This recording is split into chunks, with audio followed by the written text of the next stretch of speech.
ya.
journey's just begun.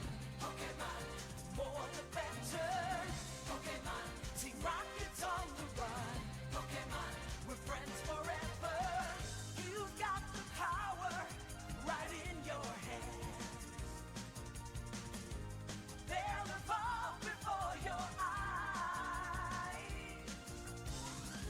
A world of magic at your command. You can be a master if you try. Pokemon.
Hey everybody, let's get straight to business by setting the timer, and we'll set that timer for 11 glorious minutes of full color Pokemon pinball action. Wow, full color. Hey everybody, I'm Super Train Station H, and we're gonna play a few minutes of Pokemon pinball before we get into our main game, which is gonna be Pokemon. We got our 6th badge. We only have at this point Sabrina's. No, we got Sabrina's badge. We have to do Blaine's badge on Cinnabar Island. Doggone, of course I let the ball get through the gutter right away. We have to do Blaine's badge on Cinnabar Island. Then we have to go back to Viridian City, the second city in the game, whose Pokemon gym was previously closed, and we'll find out who the mysterious 8th gym leader is before he can challenge the Pokemon League. And hey there, Kalaka boy. Happy God Gorgeous Saturday before St. Patrick's Day. Absolutely. I won't be doing anything special. I'll just be going about my business. If I happen to see a loaf of soda bread, at the supermarket, perhaps I'll pick it up. I used to have some Irish neighbors in my childhood home, and on St. Patrick's Day they'd bring over a loaf of soda bread, and it was nice. Oh, there's no sense of suspense. When you catch a... When the Pokemon goes on the ball in Pokemon Pinball, you've got him. There's no sense of mystery to it. But, okay, let's see. What are we gonna get? What are we gonna get? What are we gonna get? Yeah! Hey, thank you, double Pikachus. Or double outlane stoppers in the form of Pikachu there. Yep, so I'm pretty sure which game I'll be playing after Pokemon, and in fact, I'm not gonna make any promises, alright? But I am inspecting the possibility of this coming April, maybe doing multiple streams a week again. They won't be long streams, it'll be like this 2 or 3 hour, 4 if the stars line up and I have a bunch of stamina maybe. But the 2 or 3 hours, you know, on Saturday, and maybe an hour or 2 on a couple of days throughout the weekday. I don't know. But I want to get through Pokemon. I've been enjoying Pokemon, but we're on their 3rd calendar year, and Kalakaboy is having a seasonably appropriate dinner of some corned beef and cabbage. I wonder what a vegetarian alternative would be. I don't know, like, yeah, yeah, I don't know if, yeah, like, I mean, the stereotypical thing would be to just get some form of tofu, but it's like, I think of tofu, like, there's so many people who think of tofu as, like, a meat substitute that was invented by vegans in the 90s or something, when it's a very, very ancient food, and not even necessarily vegetarian. Like, there are a lot of traditional tofu dishes that aren't vegetarian at all. They'll have tofu and pork, you know. But in, I guess, the Western world, I guess in the 80s and 90s, I guess it was frequently used as a plant-based protein substitute. So it kind of has the reputation of just being a meat substitute. And saying, you know, mentioning something that has tofu in it is sort of like, there's this implicit assumption that it is a vegetarian dish. But when I get my bigger apartment, I'd like to cook a lot more, which may include some tofu dishes here and there. But like when I cook with tofu, well, it's been years, but I like cooking with it as its own ingredient. I don't like cooking with it strictly to try to replace a meat. Like, it's just a different thing to me. In fact, I was doing a microphone test last week. No, it wasn't even last week. It was earlier this week for some things I was recording off stream for some videos I've been filming lately. And to test the mic, I had to make sure it wasn't crackling, so I had to talk for a minute. And there's so many little bits that I do. Sometimes I just say peas and carrots, carrots and peas, peas and carrots, carrots and peas. You know, to test the popping of the mic or whatever. But what ended up happening, I can't remember the last time. Oh, okay. I can't remember the last time I actually caught a Pokemon using an upgraded Pokeball like the Super Ball or the Great Ball, excuse me, not the Super Ball, the Great Ball. We don't want to get sued by Whammo Toys. Nice. Yeah, we don't want to get sued by Whammo Toys. We have to remember, it is the Great Ball, not the Super Ball. Nice, we caught Rattata. Cool. I mean, theoretically, Rattata should have been one of the first Pokemon we caught, but... And what do we get? What's our fortune today? What's our fortune? Ah, bonus multiplier. Times 5. So, get times 5 the points for, however long it lasts. Yeah. Oh, yeah, it's so interesting finally seeing this game in color, because I've been playing it in black and white for so long. Maybe I'll do it on a week-by-week basis. Like, maybe next week I'll play in color. No, this week I'll play in color, so maybe next week I'll play black and white. No! Doggone! Oh, well. We lost our Great Ball. We lost our attempt to go on to the next area. But we're doing good. We caught a Pokemon, and we went to a new area. We went from, I think, Vermilion City to Viridian Forest, or from Viridian City to Viridian Forest, whatever.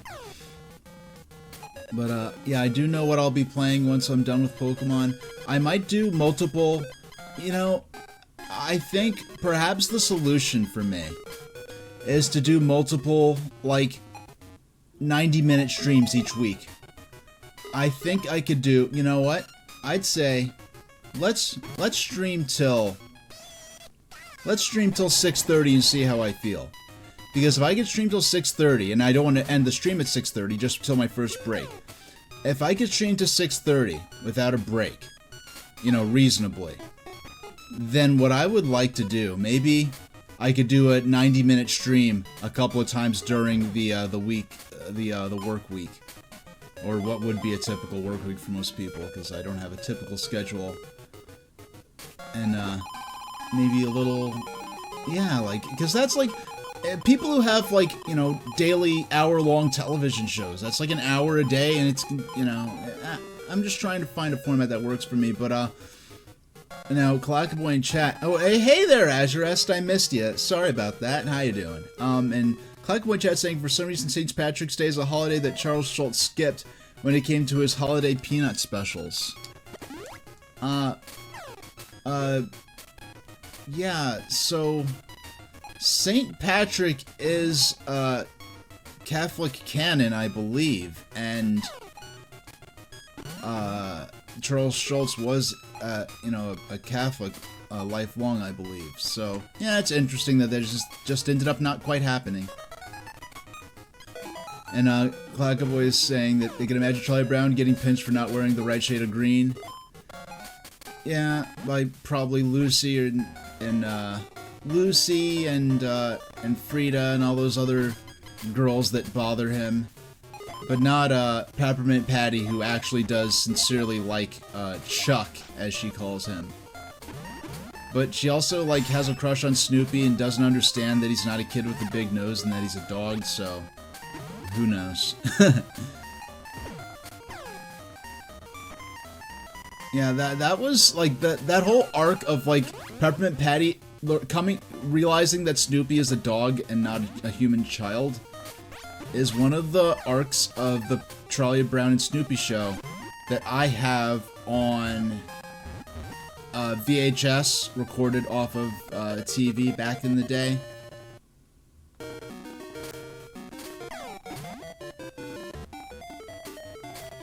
Yeah, Snoopy looking for clovers, and I can imagine Woodstock wearing a little green suit and a clover hat. Hey, arrived in Cerulean City. Nice. So I forgot to update my my end of stream thing, and I didn't realize it until I was already live and on my countdown screen. Yeah, I did not realize. I forgot to update it, so it's gonna say next stream. You know, March 14th at 5 p.m. Eastern Standard Time. Don't miss it. And that's the stream that's happening now. So I think what I'm going to do, we'll skip the our end screen at the end of the stream, and perhaps I'll be able to scheme up a stream. So. A lot of my regulars are, and Azure saying pretty pinball. Yeah, no, this is the pinball game I've been playing, but this time I'm playing it in full color. Because I didn't even check to see where I'm at right now. I don't even know what setting this is. But I know that in terms of the presentation of the game, normally I play it. This is a Game Boy Color game that also ran on a regular black and white Game Boy, so I would often play it in Game Boy mode, so it wouldn't be very colorful, it would just be in those 4 shades of gray, whereas lately I've been playing it in full color mode, in Game Boy Color mode, and it's surprising how vivid the colors are after all this time of just seeing it in 4 shades of gray, and 12, okay, so 12, 7, 8, 9, 10, 1, 2, 3, 4, 5, 6, 7, 8, 9, 30, 1, 2, 3, 4, 5, 6, 7, 8, 9, 4, 1, 2, 3, 4, 5, 6, 7, 8, 9, 50, 1, 2, 3, 4, 5, 6, 7, 8, 9, 6, 1, 2, 3, 4, 7, 8, 9, 20, 1, 2, 3, 4, 5, 6, 7, 8, 9, 37. Okay, I'm gonna set the timer for 78 minutes. And no, okay, let me switch over to there we go, there's our Pokemon, regular Pokemon layout. I just gotta get, now Azurest in chat, let me, oh doggone, I accidentally removed the cartridge without quitting out of the game first. And Azure is saying vibrant color with the, you know, the upper and lower cases there, and yeah, that does it. But you can say bye to the colors for now. And Azurest is watched 10 streams in a row, which is amazing. But they'll be their apartment building's having a mac and cheese contest, so they'll be ghosting me for a bit to eat. Okay. Hey there, Reliet. How you doing? We're just getting into our main game. You missed a few minutes of Pokemon Pinball as we're getting settled, but now we're on to our main game. And why is it... You know what? This timer, I gotta move this timer. I have it set up for sub 1 hour times. And my actual on-screen clock isn't working right now because time.gov has very slightly altered its layout for the purpose of, you know, giving a little message about daylight savings time. And Aurelia is saying they were busy 2 weeks and missed the Pokemon Wind and Waves announcement. Yeah, well, I had already been spoiled because there was a leak out of Game Freak a number of months ago, maybe 7 or 8 months ago. Aurelia saying debating on buying Fire Red for Switch. Yeah, I happen to have the actual original. I have a Leaf Green cartridge. I didn't get it until 2017 because back when I lived in the New York City area and I was on the train a lot, I wanted something that I could play on my Game Boy Micro when I was going to work. And there's a retro game shop on 7th Avenue, and I'm like, you know what? I might as well go ahead and pick up a couple of the Game Boy Advance games I always wanted to play, something I could do with my Game Boy Micro, and not have to carry on my big 3DS around on the way to work all the time. But really, it's saying they've been playing ZA, and it's the most safe Pokemon game they've played in a while.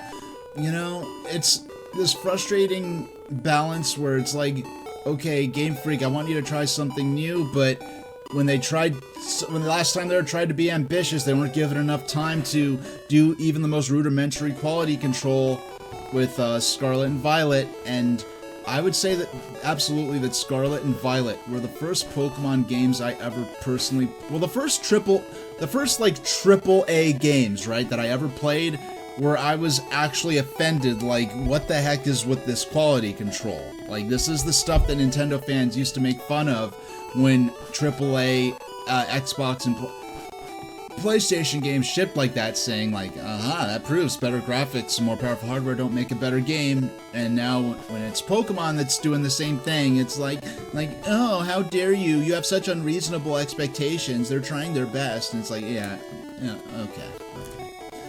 But we're gonna buy a few let's buy some lemonades. Let's buy some soda pops. Okay. What do I want to buy? I gotta, let's see. 13. Let's buy 5, like, lemonades. And, really, it's saying Wind and Waves literally just looks like what Scarlet and Violet was trying to be. You know, if Scarlet and Violet launched in the state it's in now in terms of quality control, I think I might have actually finished it. But as you can see from Pokemon, we're on Pokemon Red. We are now on our 3rd calendar year. Because we started playing this in, like, early autumn 2024. Now, it's true that I left for a number of months to work on the Barrier Aggression project. But even so, just the fact that this is the 3rd calendar year that I'm playing this game is kind of wild. And I know, yeah, Heart Gold Soul Silver turned 16 today, as Reliot's pointing out, and then I think the original Gold and Silver are, isn't it the birthday of the original Gold and Silver in Japan as well? Yeah, Gold and Silver was the first game I ever had imported from Japan back in the 90s, and I was in a fortunate position where my aunt knew someone who lived in Japan. So I was able to commission my aunt to have her friend buy a bunch of Japanese Pokemon merch, including somehow two copies of Pokemon Gold and a copy of Pokemon Silver out of Japan. And for I was just so impatient, and this was back when somehow there was this element of doubt as to if and when they would bring Pokemon Gold and Silver to America. I mean, of course, in hindsight, it's like, duh, of course they're going to, but it was, I mean, I didn't think they'd try to bring over Pocket Monsters to begin with, and there was doubt within Nintendo and within the stakeholders of Pokemon whether or not this RPG could work in America, and it turns out they gave it a shot anyway, and I'm glad they did. So, yeah, but we're gonna buy some soda pops. Yeah, unfortunately, you have to buy these individually. Yeah, it's funny, when I was in college, I kind of got drawn into Heart Gold Soul Silver. Just like Heart Gold Soul Silver basically got me back into Pokemon because I didn't buy Diamond and Pearl.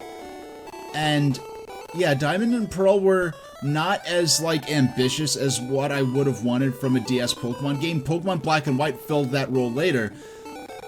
But yeah, when I was in college, and I had a rather exciting college career, so I was in college a little later in my life than I otherwise would have been. I might have actually been out of college by then if I'd had a typical college experience, but you know, I went to an atypical college for atypical people. That's a story I could write a whole novel about. But for me, I know by the time that Pokemon Heart Gold Soul Silver came out, and I was seeing everyone running around with their Pokewalkers on their belts and on their backpacks and on their beanies, I was like, you know what? I'll go get a used copy from GameStop. I got a used copy of Soul Silver. And this was right before GameStop started that atrocious practice of theirs of throwing out the game cases for DS games. Because, like, with Game Boy Advance, okay, it comes in a cardboard box, it's kind of meant to be thrown out. With Nintendo DS and onward, those game cases were very specifically meant to be saved and to have the game and manual kept in them. So I got a complete in-box copy of Soul Silver right before they started throwing the boxes away. And it didn't come with the Pokewalker, so what I did was I purchased the Pokewalker as a spare part from Nintendo's tech support site, which is a kind of an obtuse website. Like, as late as like the early 2010s, you could buy packs of e-reader cards and a lot of other kind of obtuse stuff by ordering them as spare parts. So I got a Pokewalker for like $5, brand new, and got my copy of Soul Silver, and that kind of got me back into Pokemon, which was great. And then when Black and White were revealed, and it became apparent that it was based on the New York City metropolitan area, which I lived in at the time, I was like, all right, it's time to get back in one more heist with me and the boys, me and my magical creatures one more time. And I had a lot of fun. No, Black and White really did get me back into the series, and even though I'm not into modern Pokemon really, it is fun each time a new generation comes out to be happy for the people who live in that region. Like when be happy for the people living on Great Britain when Sword and Shield came out, to be happy for the people living in Spain when Scarlet and Violet came out, and now for the people of the Pokemon fans in Southeast Asia.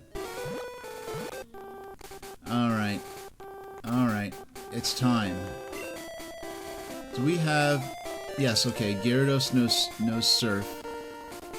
And we do have, I believe we have some escape ropes still. Actually, that's one thing we can do, is, sell some items off. I don't think that was... I think the item shop is over here somewhere. Yeah, we gotta sell some items. We don't need that X accuracy, we could sell that. I forgot where the item shop is, though. I think it's behind the barrier here, so we gotta use B drill to cut that. There we go. There we go. I knew it was behind. It's like, yeah, the store's... I guess this is the gift shop for the zoo. I don't know. Hi there, may I help you? Yes, let's sell. And I don't even want the money as much as I want the space, though I don't mind having the money right now. Alright, so we'll sell an X accuracy. No, no, no. You can't put a price on that. The bike is... Well, apparently the price... you should be able to put $1 million on it, because I think it costs 1 million Poke Yen. Can I buy escape rope? We could buy... Full heal. No, we can't buy escape rope here. So our next point in our journey, our next point of interest is to go to the Seafoam Islands on our way to Cinnabar Island. The Seafoam Islands are an uninhabited cave of 2 islands. And once we make our... Oh, I went the wrong way. Doggone. Once we make our way through that... Uh-oh! Kalakaboy, you have redeemed the new Sodor lore reading plus cats. Oh, and Reliet, you know, I think you might... I became aware by accident. I didn't mean to... Did you know that they renationalized Great Britain's railways? They've brought back British railways. Did you know that, Reliet? I don't know if it's gone active yet, but they have revealed the new logo and everything. They're going to renationalize all the passenger rail services. Possibly freight as well. I don't think they're doing freight, but definitely. But we are going to go to... There we go.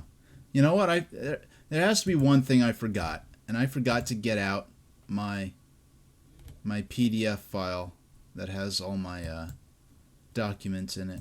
Okay.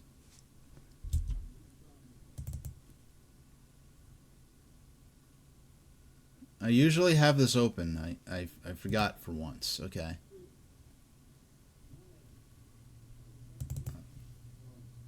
Well, and okay. I found a Sodor lore reading doc I forgot I had where I copied and pasted the stuff over. That's before I started doing it how I do it now. You know what? If I open it with... Okay. Alright, that's a random character from my novels that you never read. Okay, so here we go. So for a little bit of lore, just about a minute or so. Now we're going to read about... Okay, we're going to read about the quarry line of the Skarloey Railway. The line south from Skarloey Station is now a forbidden area. Before the Ministry of Defense bought it in 1960, it was pleasant to walk, with due permission of course, though the tumble-down gate and along the track leading to the quarries. The line had been built for mineral traffic only, and was not kept well and true to gauge. This explains why Sir Handel, No. 3, with his then narrow wheel tread, slipped down to the sleepers between the 2 loosely spiked rails. This section was never part of the main line and seemed passed by the Board of Transit Inspector for passenger traffic. It wound along the edge of the escarpment, and from time to time we would get splendid views of the valley below. Presently we came to the sidings where engines left their empty wagons and waited for loaded ones to come down. Here, water was channeled from a mountain stream so that the tanks of waiting engines could be filled. If we had time between trains, we would press on further and watch wagons going up and down the line. This was very distracting to read because it suddenly went into first person. This is the first section of this entire book that I've read that's been written in first person, because I actually am reading this like for the first time myself. But that is about the quarry sighting of the Skarloey Railway.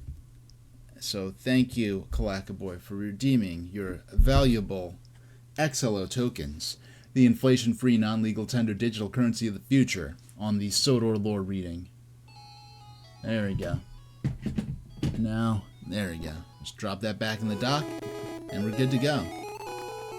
Now, I gotta go around here and back down.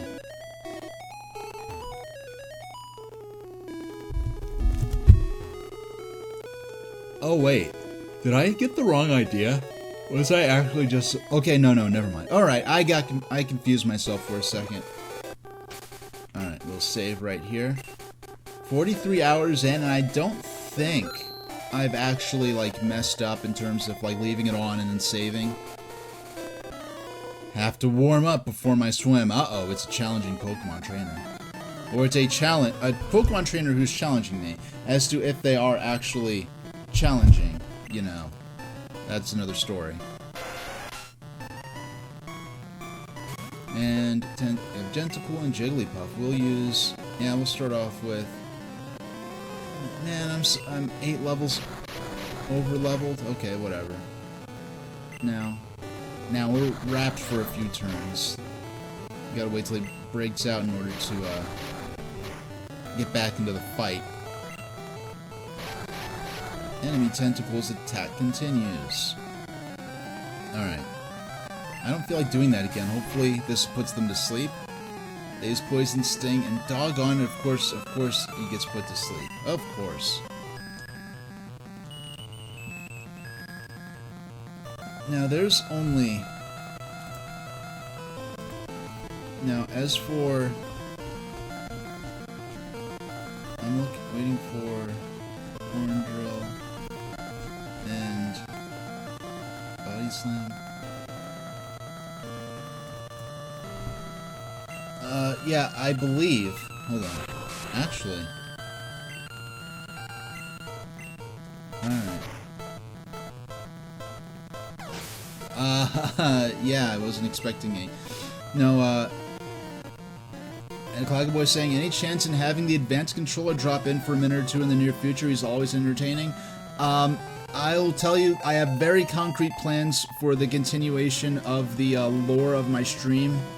And the future of Lunarian H and his fully in-character, in-universe glory, and his him and Adcon working together to possibly save Human H of Redemption Center 1. But that's going to take place once I move into my new apartment, which I can't say exactly when that will be. Yeah, we're going to forget... Okay. Double Edge. Now, I just checked my players. If I looked like I was distracted for a second, I checked the player's guide. Yeah, this is the move I was waiting for before I evolved Jigglypuff. Okay, so...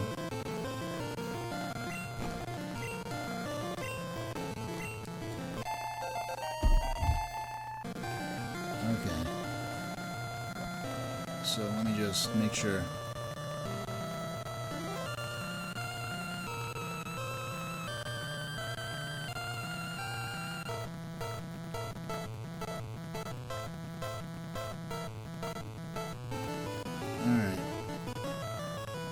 Alright, so this move does deal recoil damage, but...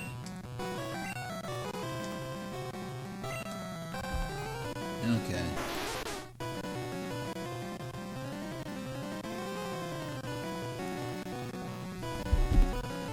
Okay, so that's... Yeah, Jigglypuff has learned the last move they'll ever learn naturally, so let's sell... Oh, it has low PP, though. It has low PP, okay.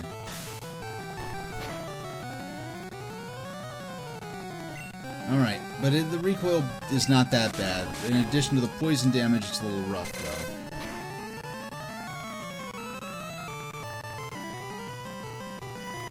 Oh, yeah. Oh, well, don't congratulate me yet, Rel, yet. I'm not moving yet. I don't know when I'll move. I don't know where I move, but I'm definitely getting someplace bigger than what I have. But, yeah, I'll be able to cook properly... But there may be a gap of up to a couple of months where I may not be streaming. But my biggest excitement is, just having a proper kitchen, really, more than anything else. Because most of my stuff is in a different state, and I want to go to my storage unit there and get all my stuff out and actually move it to here, because I barely have stuff for the things that I do need. To the point where, like, I have the Nintendo Switch Virtual Boy. I didn't even bother unpacking it. I have the stupid Mario talking flower toy. I didn't bother unpacking it. It'll be a shelf decoration in my new apartment. And something about the talking flower toy and all the marketing and on the packaging, now that I have that, it's like really strange in that it really underplays its connection to Mario, so it just seems like an out-of-context toy of a talking flower with no like logic behind it. Clacken was saying, well, I'd be adding cooking streams once I'm in my new place. I could guarantee no, but I do have some fun ways to, I have some fun ideas for my plates and silverware stuff. Because right now I'm living off of disposables, and I look forward to having, I look forward to having lots of simple things, just like, I'm using like a disposable plates and knives, unfortunately. Just a simple, like, base plate of forks, base set of plates and knives, and just gradually, like those clickbait ads for mobile games, where it's like level 1, it shows like a wimpy guy with like a t-shirt, it's like level 2, and he's got like, a business suit, and he's holding a sword, like level 3, and he's got like armor and a sword and a shield, like ultimate level, and it's like a huge, like, buff dude, with like a, a sword in one hand and a machine gun in the other, and like, I look forward to having that progression in my life. Now, Reliad's saying that they would like to go to Japan someday, and go thrifting specifically. Yeah, that would be fun. I know if I went to Japan, I'd specifically just probably come back with like 3 or 4 Pomera DM100s and any other English-compatible word processors I could find, because, but the cool thing is, it's easy to import those from Japan, just because the battery, it has AA batteries, so you don't have to worry about the complications of shipping. Okay, so I'm hoping, I don't think I have any PP up in my PC, and yeah, go ahead, make the joke, yeah, you have HP up.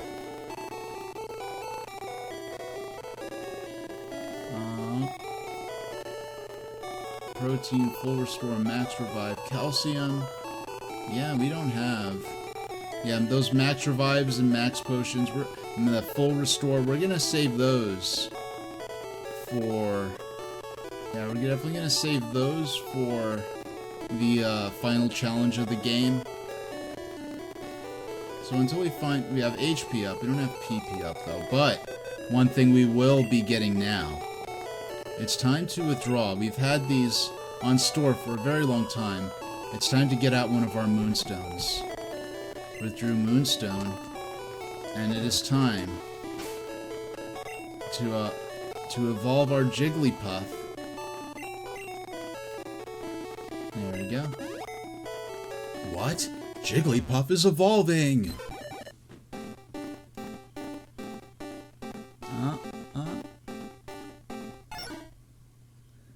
Jigglypuff evolved into Wigglytuff, and I like Wigglytuff's like art, but I don't like their sprite in this game. I would have never cared about raising Jigglypuff or Wigglytuff if yeah, Wigglytuff looks cool, I just don't like how they look in this game, so yeah, so you are newly powered up. We'll put you down there, and we will. Alright. Yeah, time to go surfing. Time to go to the Cinnabar Islands. The Seafoam Islands en route to Cinnabar. Uh-oh, Kalakaboy, you have redeemed Game Boy Night Mode.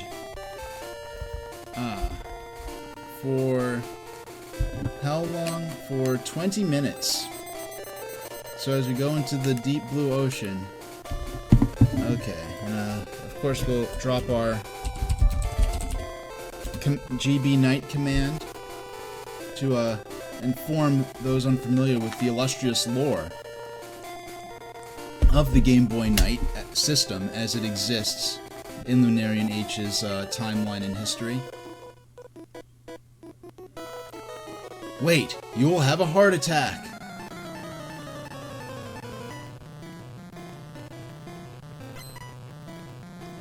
Swimmer wants to fight. Swimmer sent out Goldeen. Go Pikachu! Let's do... I mean, we're nearly 10 levels ahead of them, and with a ridiculous type advantage, so, in fact, let me check in my guide, because I have it open in my PDFs. When do I want to evolve Pikachu? Because Pikachu at level 38, and 5 more levels, we're gonna... Actually, I'm going to go to... Actually, I don't think I have the money for it. We'll check. We are going to have to get a Thunderstone from Celadon Department Store. And we are still local to it. I don't want to go too far without getting the stone and at least putting it on our PC for now. Yeah, that's... And... Goodbye, Horsey. Whoa, Horsey. I'm shameless. Okay. Swimmer's about to use Staryu. Yep, so I didn't mention this. I've been working on a new autism video. It's about 90 or 100 minutes, like a little more than an hour and a half. And it's finished. It is 100%ed. But I wanted to marry that with a shorter video that might be no more than 10 or 15 minutes long. I already wrote the script for it. The script is finished. I just moved it off my word processor onto my computer that I use for filming with my my model here. And I'm going to go ahead and... I wonder... Yeah, this should not come out. Yeah, I'm going to go ahead and film that tomorrow. And then... Hey! So, 39, we're at level 39. We want at level 43. Ooh, that's chilly. Got 143 for winning. Alright, let's do our customary impulse save. And now we'll check. So we're level 39. At level 43, Pikachu will learn Thunder. So let's go to the Celadon Department Store.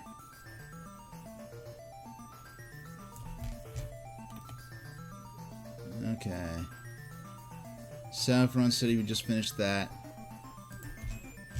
Saffron Department Store? No, Celadon Department Store, excuse me. So Celadon Mansion. You have the slot machines, the game corner. We want to go to... Why? I want to see what's listed for sale at the... Okay, here we go. Wait.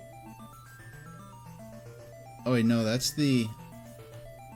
Okay, these are the game corner prizes. Okay, the department store shop menu. Okay. We want to get... The Thunderstone costs $2,100, or 2,100 Pokeyen. And how much do we have right now? Let's check in our wallet. 3,000. We can afford it. Let's go get the Thunderstone now. I will get out my bike for this though. But what that's saying, they find an hour of. I find myself watching an hour of another streamer they don't know playing a Minecraft SMP solely to earn a Twitch badge. That's what your life has become. Oh, I didn't realize they unlocked Chivos on Twitch. I don't even know what an SMP is. And yes, that is the official Nintendo Power Guide. I'll jump back to it briefly so you can get a look at it. Yeah, that's the guide from the pros, the official guide from the pros at Nintendo Power. The infamous guide that said that you could start a secondary save file and without losing progress on your first one, which, by the way, isn't freaking real. That's actually a lie, and I don't know how they put that in the guide. But my Stream Deck disconnected. Had to unplug that bad boy for a second. There. No. That's the... You want to go to... There you go. our Game Boy Night layout.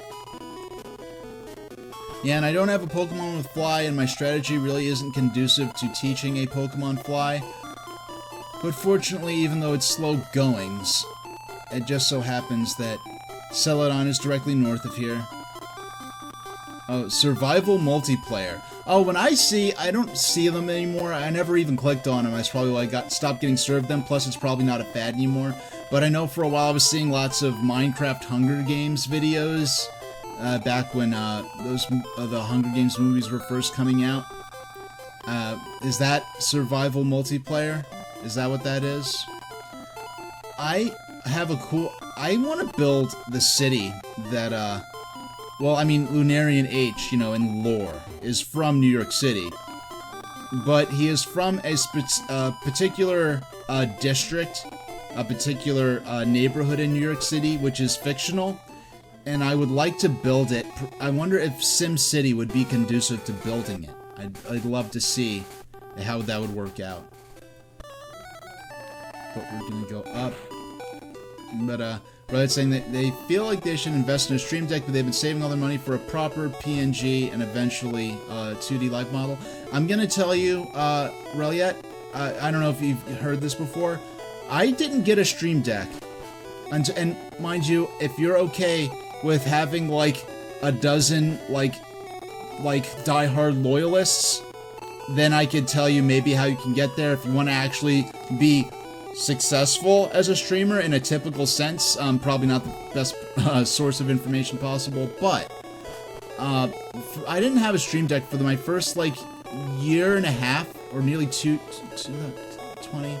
My first year and a half of streaming. I didn't even have a Stream Deck. What I did, I got a standalone number keypad for like $5 off Amazon, and a USB standalone keypad, and my broadcast software and everything related to it. I could just have shortcut them to keys on the number pad, because you can get a computer, you could set it up so that it will recognize number pad numbers separately from the numbers on your regular keyboard. And if you want to make, cut out little postage stamp size, printable postage stamp size things and tape them to there, I just memorized what numbers did which things. But it was not a, it was for my purposes, it was as good as a Stream Deck. The only reason I got the Stream Deck was because I stumbled across I had some investments that turned back strongly for me, and I was able to get some things that I otherwise wouldn't have gotten. And one of those was, okay, here we go. We need to buy the Pokédoll, the Firestone, the Waterstone, the Thunderstone. Yeah, you could just casually buy these things in this game. This is the only generation of Pokemon where you could just buy evolution stones like this. And Reliant's saying they just bought a Yeti mic because they want to prioritize audio quality. What's the point of a model if you don't have good sound quality? Yep. And I know the mic I use, if you like how this sounds, this is a, like, if anyone, this is this is an entry-level Samsung mic.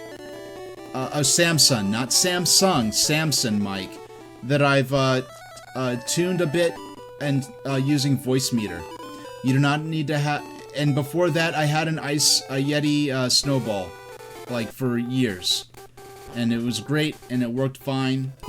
People really... Now, for me, I had to buy a bunch of fancy equipment. Like, I'll be honest, if I wasn't streaming, all my computing needs could be fulfilled using a Raspberry Pi in a desktop configuration.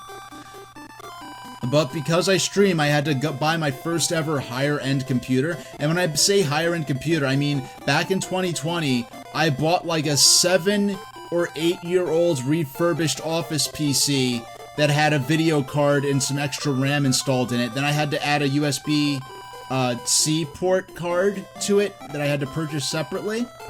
And that's what I used for streaming for the first like year and a half. And like my first major hiatus from Twitch, even when I moved apartments, I didn't have a major hiatus. Just, in fact, I moved like right in the middle of E3. Yeah, I moved in the middle of E3, so I was like unsure, like if I'd be able to, if my new apartment would have good, good Wi-Fi or whatever, or good internet, and I was able to do what ended up being my first and only E3 live Nintendo coverage, because that ended up being the last E3 effectively. But really, it's saying they have their ref sheet completed, so they're slowly trudging through the requirements to be a proper VTuber. And like, I know you've been watching me. You're not unfamiliar with Twitch in this world, because I see people, not you, really, yet. I've heard of people getting really hung up on being a real VTuber or a proper VTuber, and it's like, all that needs to mean is whatever you personally want to accomplish. Like, there's no, like, official, formal way to do it. You don't need a stream deck. You don't need to do VR stuff. Now, I'm interested in exploring VR maybe when I get my new apartment, and when I maybe get a new computer, when I have more space to do maybe full-body motion capture. Sure, maybe I'll mess around with VR and other things, but I'm, oh, you know what? I need to put that, this is like the 4th time I've gone back to this doggone Pokemon Center. I need to put the Thunderstone. Actually, no, I'll keep it with me for in case Pikachu does get to level 43 before I make it to Cinnabar Island, and I can evolve them immediately. And the PC specs are fine, really, it says. They have 64 gigabytes of RAM, good graphics card, also an 8-bit external SSD for the games. About 5 years they've been watching Twitch. Okay. Yeah, that's about as long as I've been on Twitch. But we'll go, as a streamer, I've been watching people since, like, for as long as since it first became Twitch. I think I had an account even back when it was on Justin.tv. Now, we need Gyarados, Surf. And really it's saying, they're just worried about drama because their audience to some petty Twitch drama, they're forced to pick sides. Yeah, it's always, fun with, that grim, British, sardonic inflection of, adventure. But, I look to the sea to forget. Alright, let's see, what do you have to forget once we're done with you? Yeah, we're gonna have a lot of aquatic trainers for the first time, since Misty's Gym, really. I mean, we had those fishermen on that pier on the east side of Kanto. And when I say Kanto, I just mean the region this game takes place in. And the North American official materials, there was nothing indicating. They just called this the world of Pokemon. There was no real indication that this was a region called Kanto and that there were other regions as well. Right, saying that I'm one of the first streamers that they actually followed. Oh, well, I'm honored. Well, thank you for spending so much of your valuable time with me. And everyone, whether you are active in chat or standing guard in the Silent Squad, your presence and support is deeply and sincerely appreciated. And they're glad my community is small, but not too small. Yeah, I'm like the Indian Valley Railroad.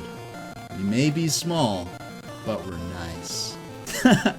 Yeah, do a quote Shining Time Station there in the episode when they're having the contest for the slogan for the Indian Valley Railroad.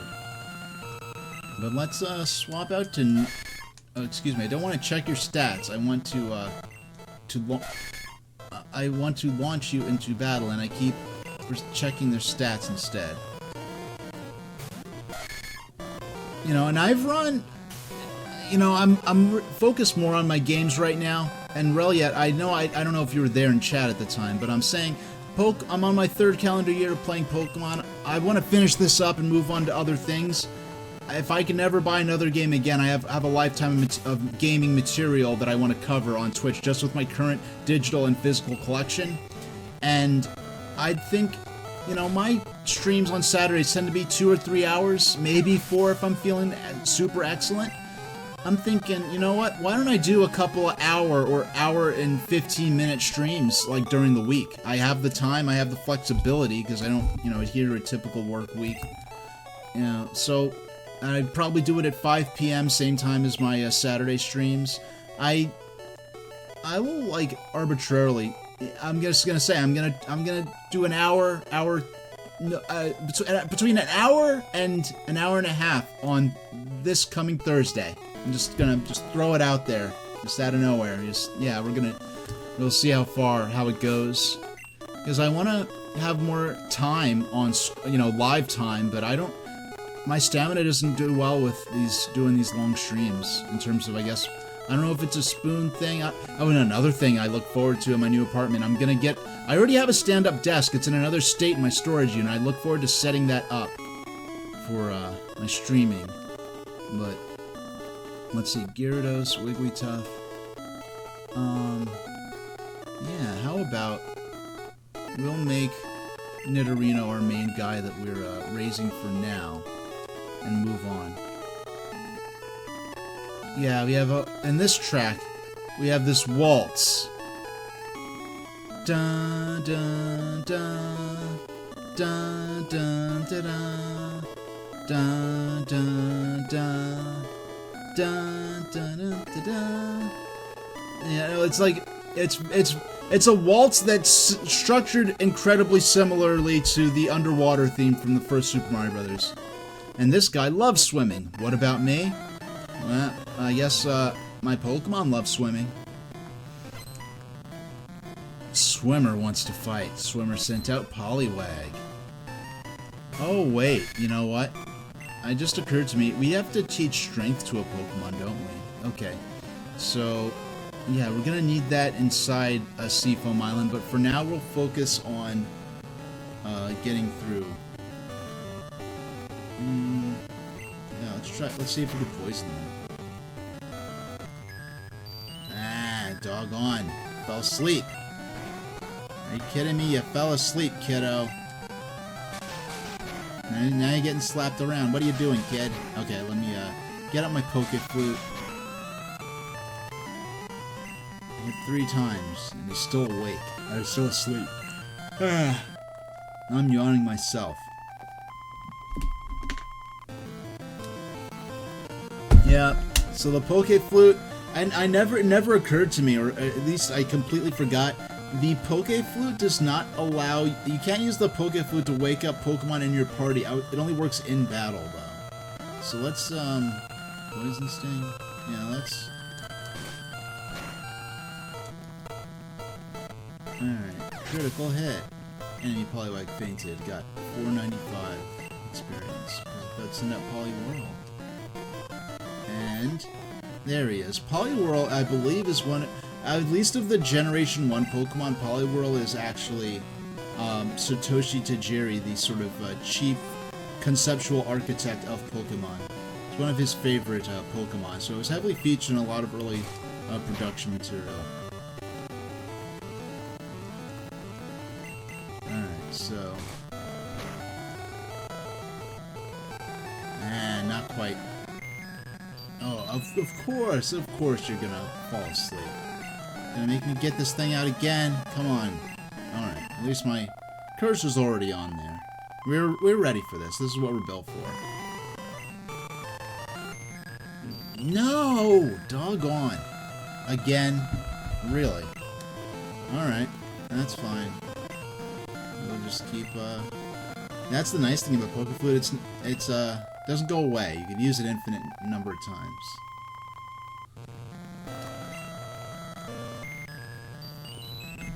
Alright, this is getting a little silly now, but, is this the only move you have available? Okay, I think... Yeah, I think it's...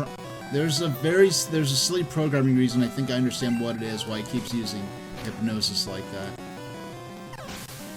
And battle over. H defeated Swimmer. Belly flop. 150. I can beat Pokemon. It's, you know, this is one of those moments where the graphics just do not... I don't think... do I have Pokeballs with me now?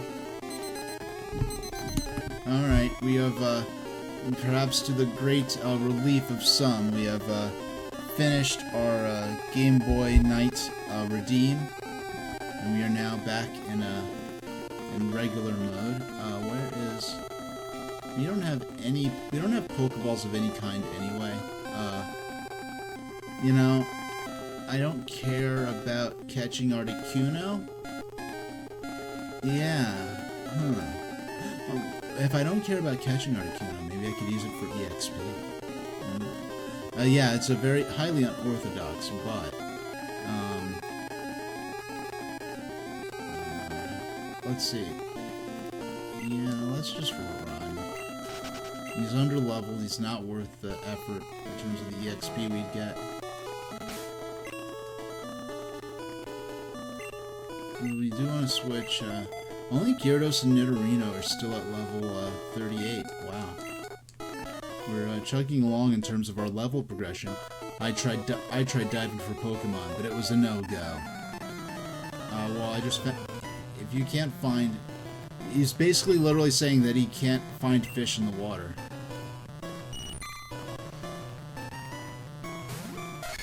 Horn attack. Yeah, not quite 10 levels ahead, but very nearly. This should knock them out, actually. And it's a knockout.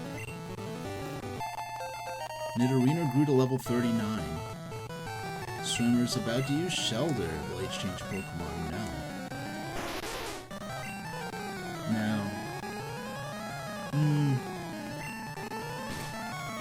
Yeah, I remember just being so mystified by the concept of that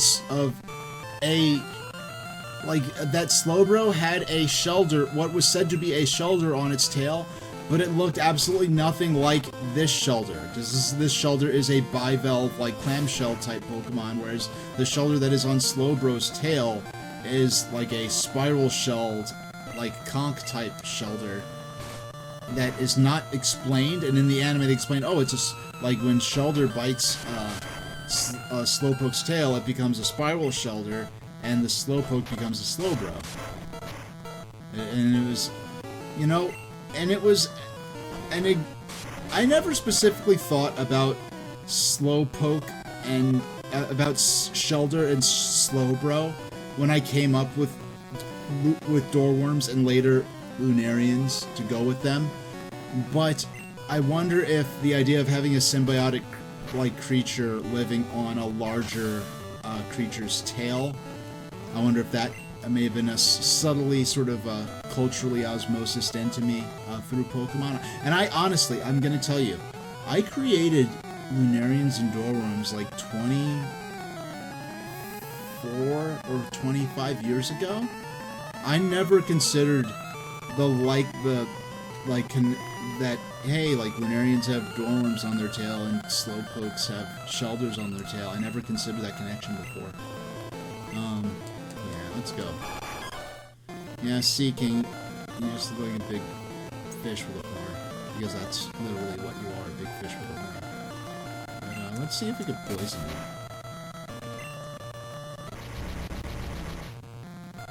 Doggone. Alright. Yeah! Yeah, try to use Supersonic again. You're not... Yeah! Too good to be true.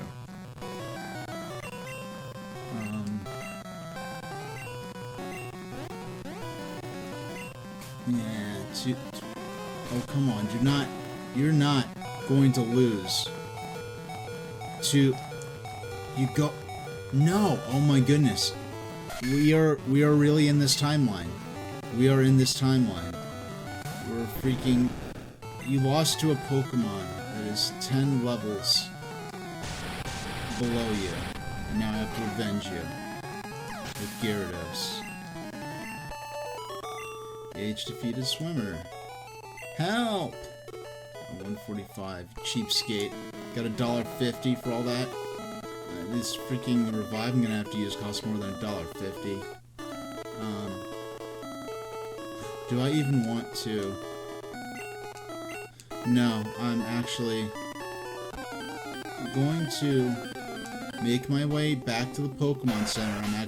We're close enough. We could revive them without using an actual item right now. Yeah, and I thought that level 15 Tentacool was unimpressive. That one was only level 10. Yeah, we're right near the Pokemon Center anyway. It's not like I'm doing some major, route-altering backtracking to do this. And just save up right here.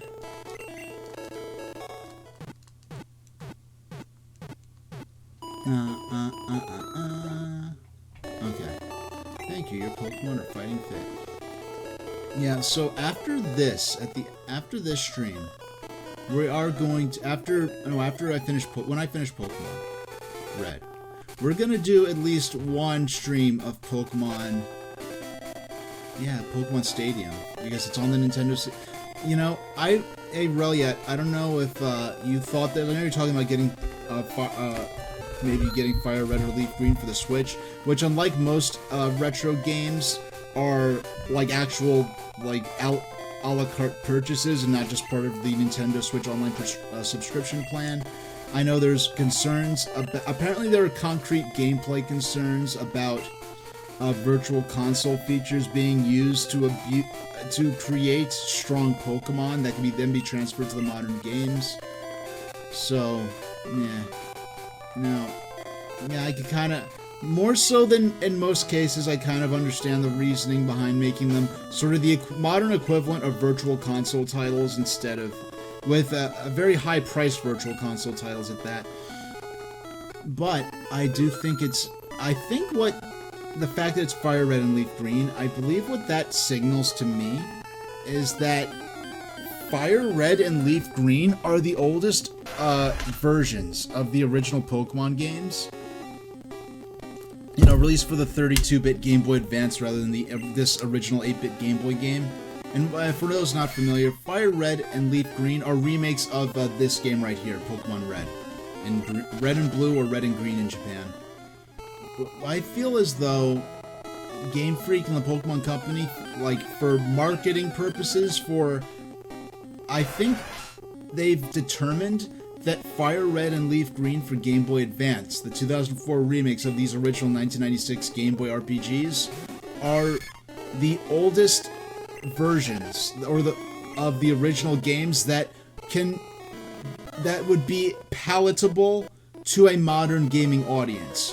Whereas, I'll be honest, taking this out for a spin, playing this game with all of its many glitches, many malfunctioning aspects, many of which you can go through the entire game without realizing certain moves and mechanics aren't working the way they're supposed to, that this is probably the oldest version of the original Pokemon that Game Freak feels modern gamers can accept, without being personally nostalgic for playing the originals back in the 90s. Yeah. Got my first cough in for the day. Critical hit. Okay. Yeah. So Smoke Screen, I believe that's supposed to reflect some manner of an ink attack.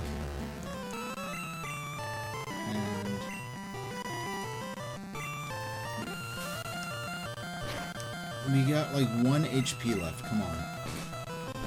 Nice. Okay, that's a knockout. Swimmer's about to use Tentacool. No, we will not change Pokemon.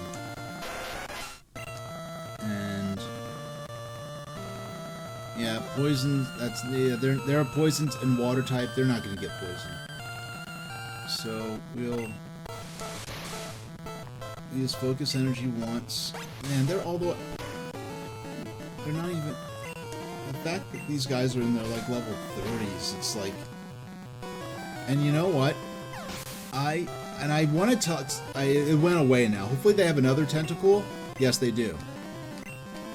No, we won't change that. So, on Tentacool's sprite, originally I interpreted the upper body, the head part, as I interpreted the head part. These are actually red gems, and I interpreted that as 2 eyes and a mouth. and then what are actually meant to be the eyes, I imagine as being like two little white hands with little cartoony gloves on them. No, those are supposed to be the eyes, and the mouth is a little tiny beneath that. Okay. Nice, one-hit KO. About to use a Goldeen. No, it will not change Pokemon. And we will start with Horn Attack. I'm just checking my...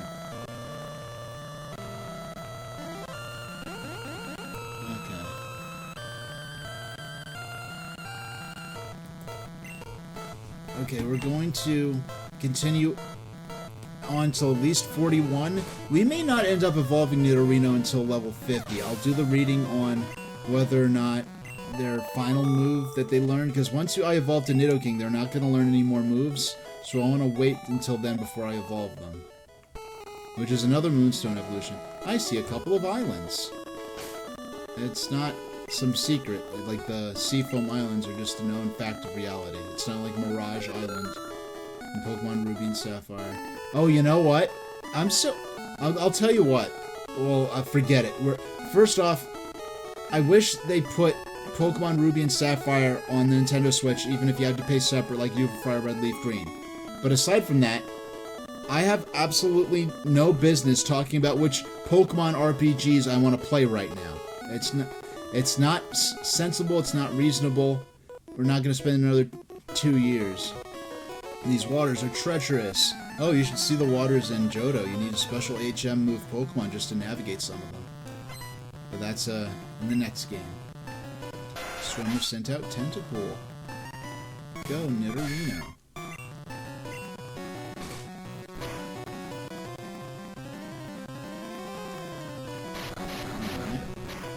They're going to use Wrap. We're going to be stuck for a few turns. We managed to avoid this for a little while.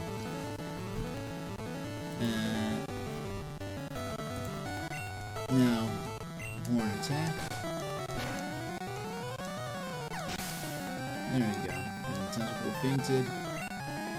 And Swimmer's about to use Tentacool while I change Pokemon. No, I will not. We will use Poison Sting. No, that's not gonna... I was kidding. I meant to switch off of that. Doggone. Like I was... Well, actually that... Because we're so absurdly over-leveled, that did more damage than I would have expected, but... Fortunately, they didn't use a constricting move that lasts over multiple turns. Nice. So,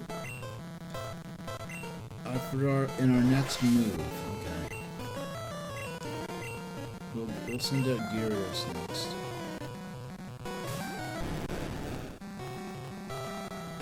Yeah, why try to recover now? One-hit KO.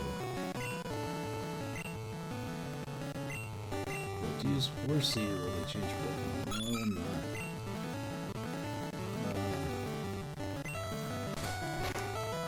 And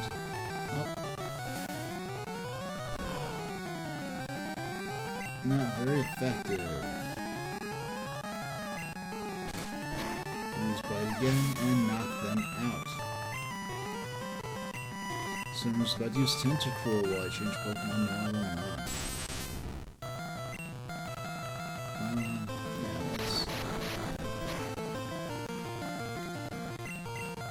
Yeah, we're wrapped up for a few turns. Yeah, this is the first Tentacool we battled, I think. This is the evolved form of Tentacool.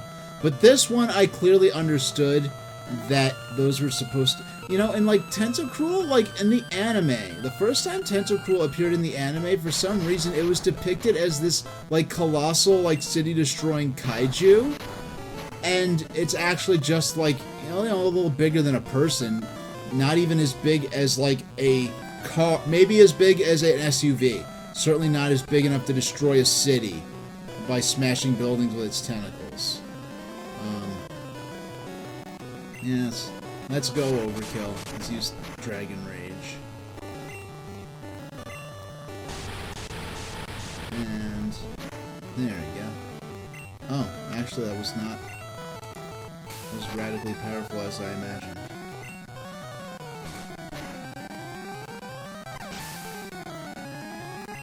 Yeah, I wanted to have a sea serpentine with good. Okay, now you're level 39. Yeah, I wanted to have a sea serpentine with Lapras and Gyarados and Lapras and a couple of Dragonairs, but I think things are good enough as they are.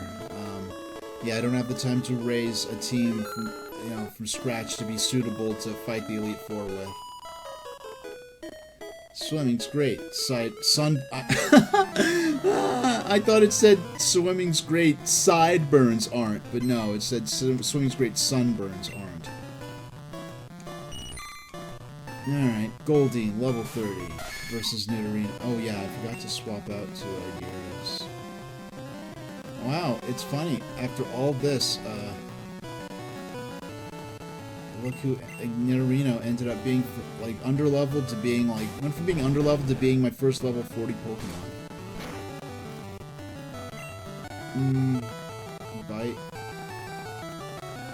Yeah, let's try Dragon Rage. You're 9 levels behind me.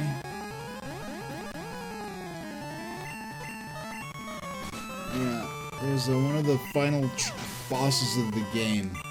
Gyarados is going to be doing a lot of work against them, I know that. But he's about to use Sea King. Now he's Bite. Critical hit. Enemy Sea King fainted. Over 1,000 EXP for your trouble. Shocker! Yeah. Okay. Okay, that from the side, the sprite didn't read as particularly female. My boyfriend wanted to swim to Seafoam Islands. Yeah, Seafoam Islands has no amenities, please be aware. Yeah, we're gonna use...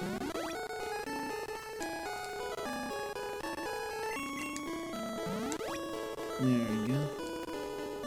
And... now, before we forget, we'll put Nidorino down on the bottom of the list. Everyone else is at level 39. Charizard's at a bit of a disadvantage here, but we'll go ahead and save, get him up a level, and move on to perhaps some of our more obviously advantaged Pokemon. I swam here, but I'm tired. Yeah, I hope you have a plan to get back.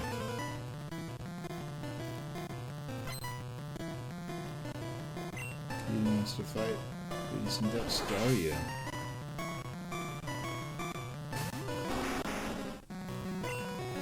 And Ember.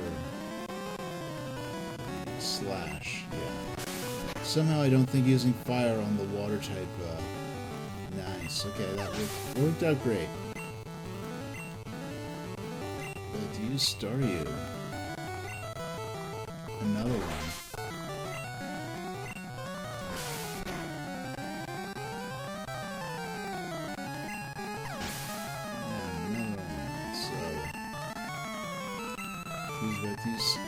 Yeah, nice balanced team here.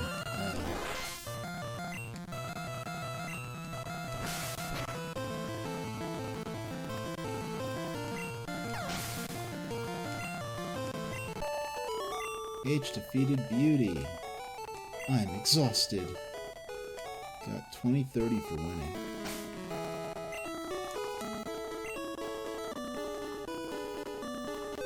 H saved the game. Oh, I just love your ride. Can I have it if I win? No. You just saw me cream these 3 other trainers. You really think you could beat imagine seeing someone ride like a mean-looking sea serpent. Thinking, oh yeah, she has a nearly fully stocked team, so that the Pokemon are going to be particularly underleveled. Okay.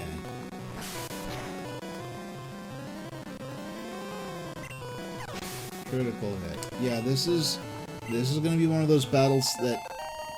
Oh, okay. We got gained that level earlier. Okay. Change Pokemon. Yeah, might as well change to Gyarados.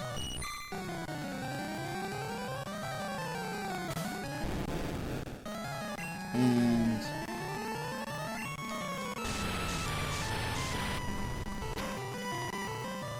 alright.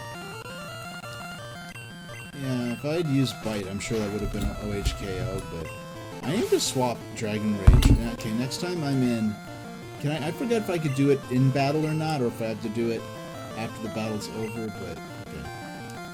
Sent out Sea King. Fight. Okay, we can. We can... Okay.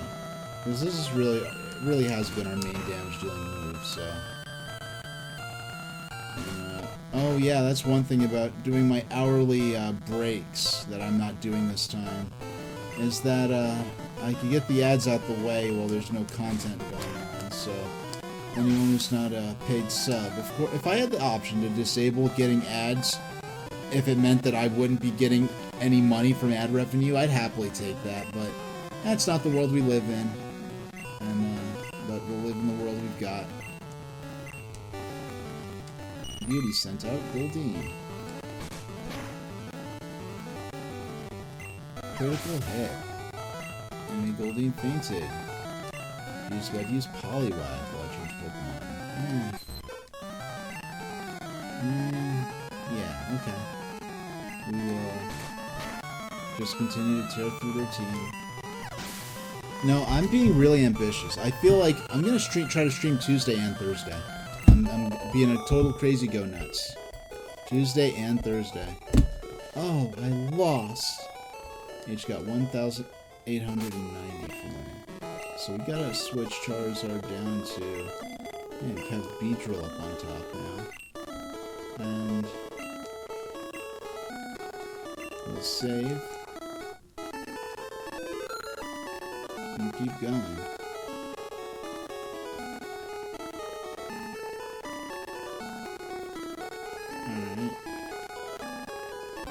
Alright, we've done the initial... Now we're just going to be heading west towards the actual Seafoam Islands. But in terms of, like, physical stamina, I feel like I'm doing great right now. In another 10 minutes we'll do our midstream break. Or possible, or at least our first break. We'll see if it ends up being a midstream break or not. Why are you riding a Pokemon? Can't you swim? Hey, how about why can't you mind your business, you little punky boy? You punky wonky little man. Alright, let's take care of this guy. Swimmer wants to fight. Swimmer sent out Horsey. Oh, are you mad because you don't... all you have is a little cutesy seahorse and not something that's actually,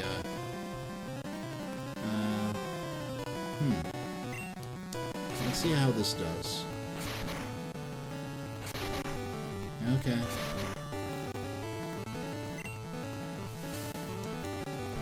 Alright.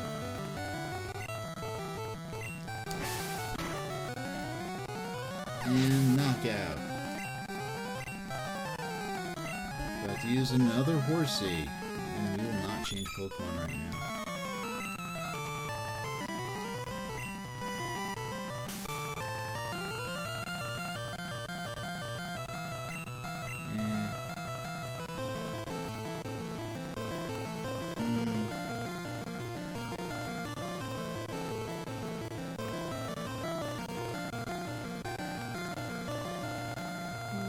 Let's see how Toxic does. It didn't affect them. Alright, so that's one of those things where it either poisons them or it doesn't, right? They're badly poisoned, right? Where the damage is progressive on each roll.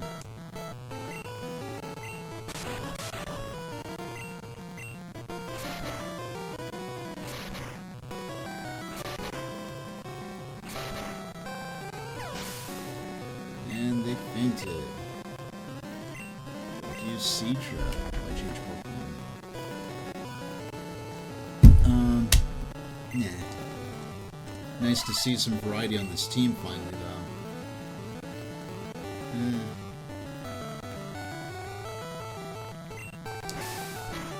Yeah. No point using agility when I know I'm gonna be faster than them.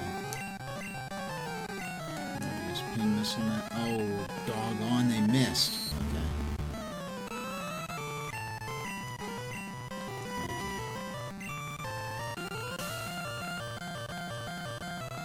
And Reliet's saying they finally earned their badge. They lament their need for shiny things. Well, hey, no, like, it's easy to make fun of, I guess, what one might describe as Chivo culture, because I remember it back when I was in college. I had friends that would buy Xbox 360 games they didn't care about just to get the on-console like little awards and medals that are programmed into each game. And I remember there was a podcast. I don't know if it's still active. It was called the F Plus, and it was basically just people reading ridiculous stuff on the internet.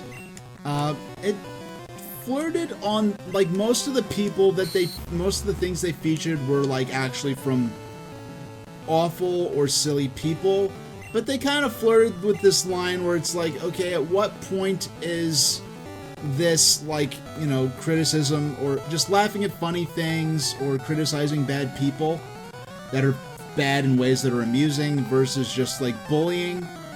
I feel like they towed the line successfully. Other people maybe question that, but really it's saying, yeah, like that one Avatar game where you could earn all achievements in 30 minutes.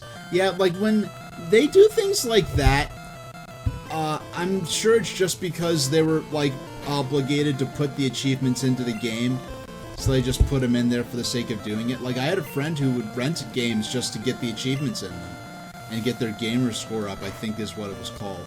I never had a console. Well, I had a 360. I didn't play it much because, you know, having an Xbox 360 and a tube TV at the time, it just wasn't very attractive. I don't even remember what happened to that Xbox 360. And it never, from what I remember, it never even red ringed of death on me. I just never played it much. Yeah, it was, having a tube TV during the Wii generation made the Wii, like, liking platformers in a period where cartoony platformer games were on the downturn because, everything's HD now, you have to make everything realistic to take advantage of the HD. I have no idea what my tracker's doing there. It kind of, why does my tracker keep, like, glitching out? I don't know what that was about. But, yeah, everything has to be HD now. So, like, there was a period where basically if you wanted to play platforming games, you had to basically play them on Nintendo. Where, like, the only multi-platform games at one point were basically just the Sonic games, and I guess Pac-Man and the Ghostly Adventures had a multi. You used that, yeah, the Brown and Bloom era, because everyone knows the defining characteristic of real life is that there are no colors. Yeah, keep using that smoke screen. Keep dropping our accuracy catastrophically low. I'm so sick of this. You need to... Alright. We're swapping out. We're bringing out our big gun. Your accuracy is so radically low, and I'm tired of dealing with just spinning my wheels. I want to actually make progress in this fight. So we'll end this fast with Thundershock. And there we go. Nice. Enemy Horsey fainted. Beedrill got 246, Pichu got 246, and we defeated the swimmer. Ouch! Torpedoed! Got 140 for winning.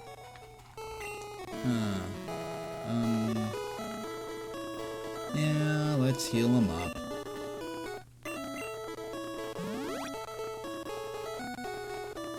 Okay.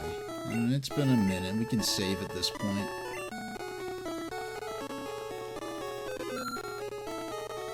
And see what's going on up here. Who are you? No, we didn't fight you yet. The water is shallow here. Really, we're pretty far from shore. I'd be shocked to learn that the water is shallow. If by shallow they only mean... You know, like, if you look at, like, Jamaica Bay, like, the entire bay... Like, the real-life equivalent of Undella Bay in Pokemon Black and White, for you nerds out there who could use that as a point of reference. So that actual bay in New York City, the big mouth on the western end of Long Island, that entire bay is only like 10 feet deep. It is so weird. I felt so weird when I came to learn that. That entire massive body of water is only 10 feet deep. Okay. Yeah, they actually like had to cut like specific sort of lanes that were deeper for larger ships to come in and out of. Tux. Yeah, let's... Okay.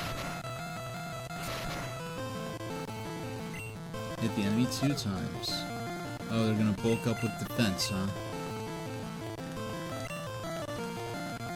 And our attack did not hit, but this time. So if they bulk up with defense and we're getting low rolls on our...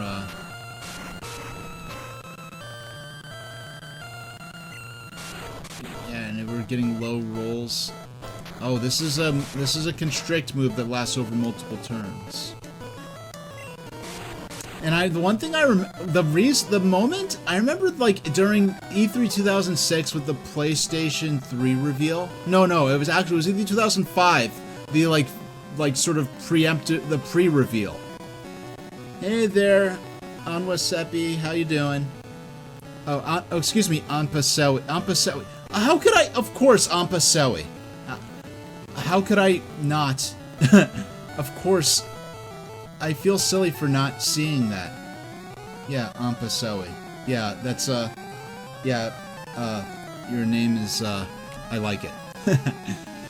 Ampasewi, I actually am working with a musician right now on a couple of, one song is going to be entirely in Tokipona, and the other is, yeah, no, I don't think I announced this. Yeah, you know, that's... Oh, no, I haven't played it in a long time. My sort of, theme song. Yeah, the sort of theme song I have for, you know... It's called The Adventures Of. It's by a musician. I commissioned it from a musician. I wrote, lyrics in it, in English and Tokipona. No, not a composer on Game Boy. They're actually just... They do some video gamey type sounds if you ask them for it. They are called SA Music on YouTube if you want to look them up. I have a track that's called, I commissioned from them, called The Adventures Of. I've written, and this is, I commissioned this in like 2021, and I have lyrics for it that I've been working on for years. They're finally finalized for a bilingual English and Tokipona song. And then I have another song that's going to be entirely in Tokipona that I just need to find a singer for. Okay. Yeah. Actually, yeah, we're gonna use this opportunity to patch up a bit. Okay. Enemy shelters, defense rows.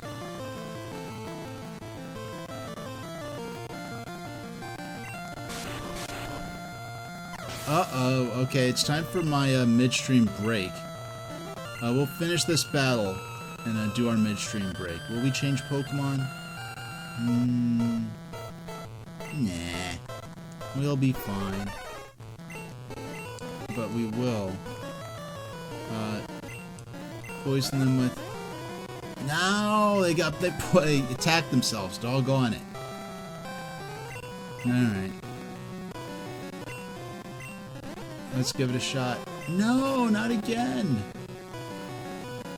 You only have to let this hit. No, I'm having the worst luck right now. And they're gone. Yeah, it was worth a shot, but I have plenty of other Pokemon that are just in need of the EXP right now.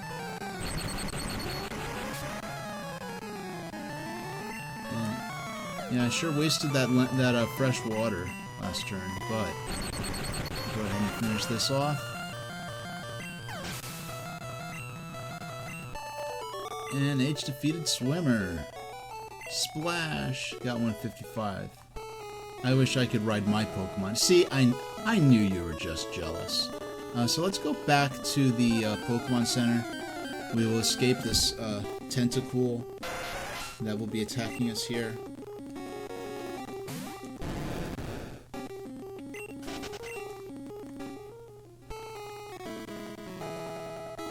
Alright, we'll go north.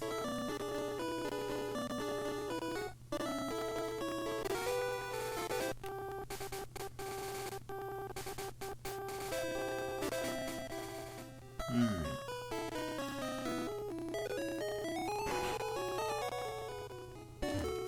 And we'll heal up our Pokemon.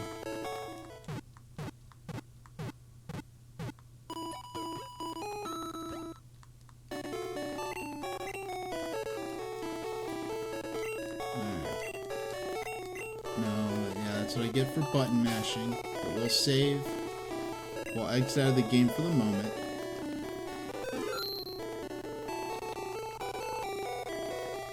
I have to. I have to save. I have to save the game twice. Like, it's a thing. I don't know why. I feel this compulsive urge to save the game twice. I'm very sorry, but I just have to. Alright, and so I will be back in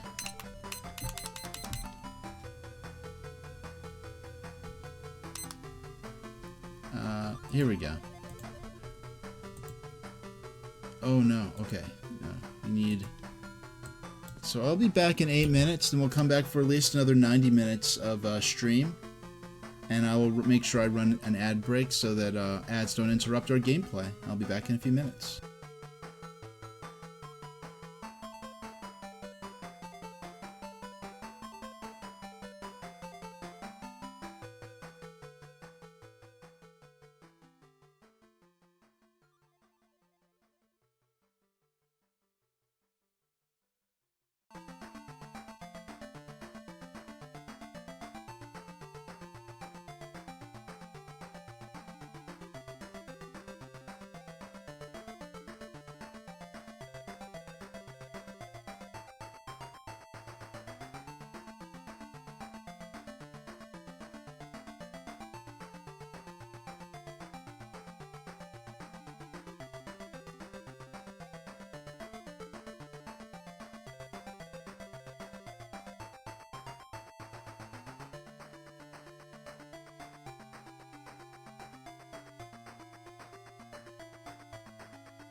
Hey y'all, I'm back. And you know what? It was just nice enough that I could go out on my balcony and not instantly turn into an icicle. It was great. But it's time to play some more Pokemon. We're going to boot back into the game. I exited the cartridges because even though I'm playing this on a modern system, I am booting this off the actual cartridges and running it in real time, which is not something you need to do to have a worthwhile experience. You just use whatever method of playing the game gives you the experience that you're hoping for. Let's go.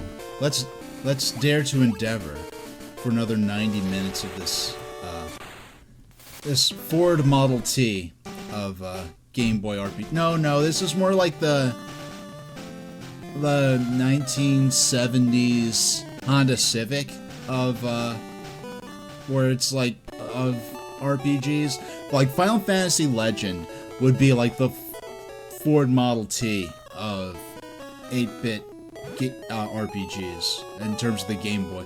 Now it's kind of wild how in that first year of the Game Boy's lifespan, you have the stuff like Super Mario Land, the most complicated, the most complex and ambitious portable platforming game ever at the time, alongside Alleyway, which is arguably a glorified Game & Watch type experience.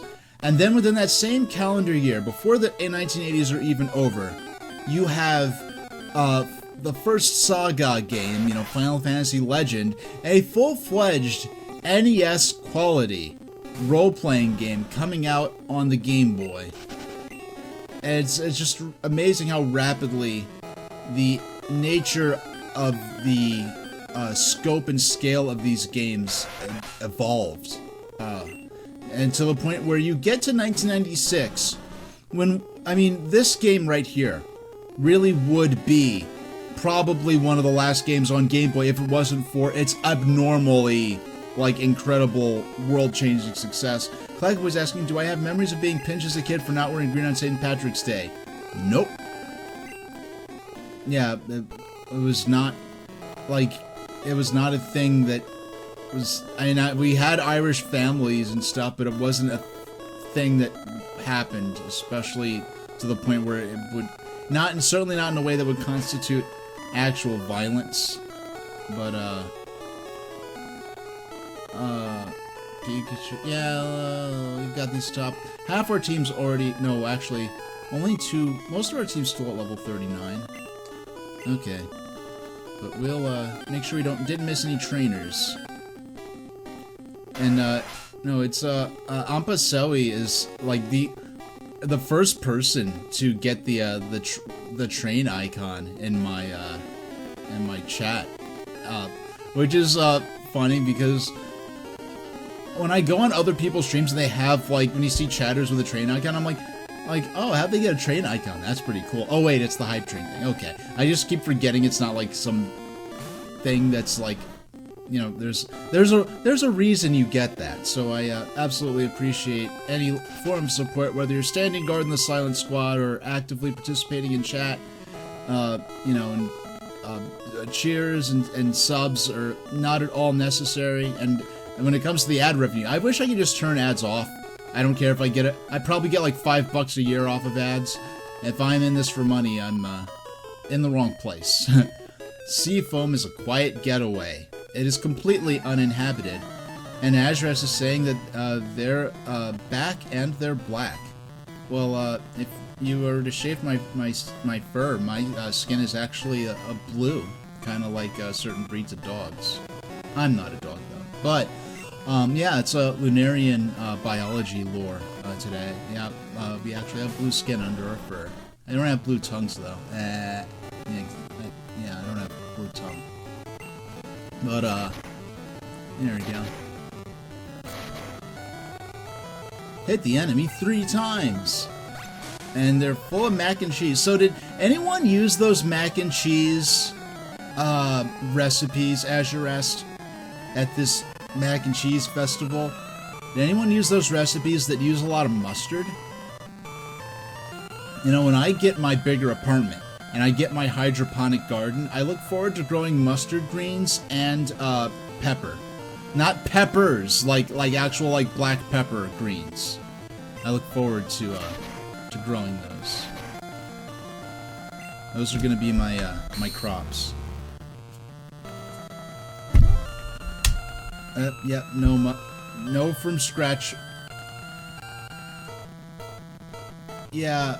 Are you talking, when you say from scratch mustard, are you talking about the mac and cheeses at the little mac and cheese party, or are you talking about my intention to grow mustard greens hydroponically in my bigger, soon to be someday apartment?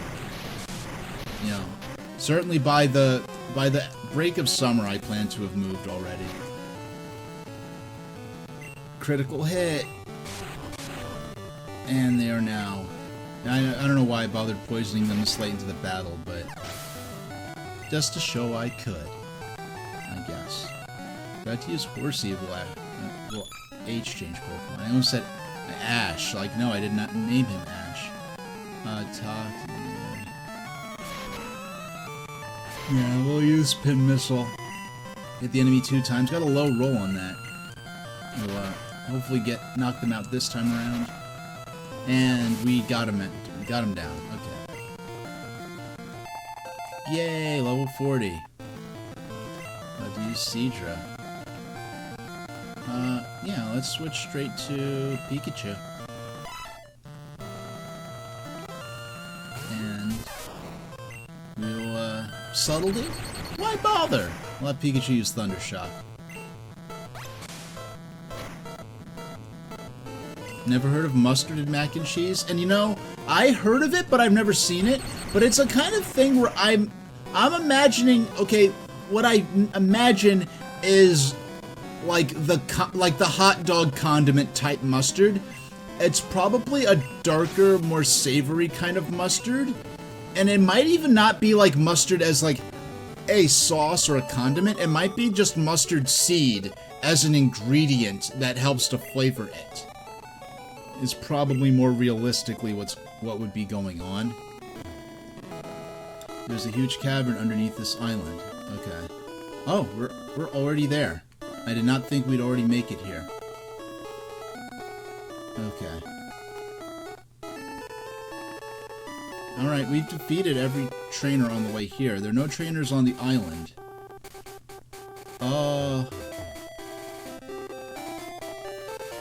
Okay, there is a trainer here. Seafoam Islands. So we want to go in this cave and come out on that one. But we need we're gonna need a Pokemon with strength. Grainy Mustard and Gnocchi is good. Yeah, you know what? That would be... mustard. I remember mustard. My mom used to make gnocchi with these snow peas, and I used to love it so much. And they'd have these big mustard seeds, and you feel them pop between your teeth. And Clackboy in chat is saying, "Am I familiar with how in Mr. Rogers' neighborhood a small train travels through his house? Could you see yourself having a Thomas the Tank Engine train travel around your new place? Oh, it's not going to be that big, and I would not want that really. Now I do have a few model trains on display. They are not Thomas trains, they're realistic trains, but I do plan to have those on display. But what I would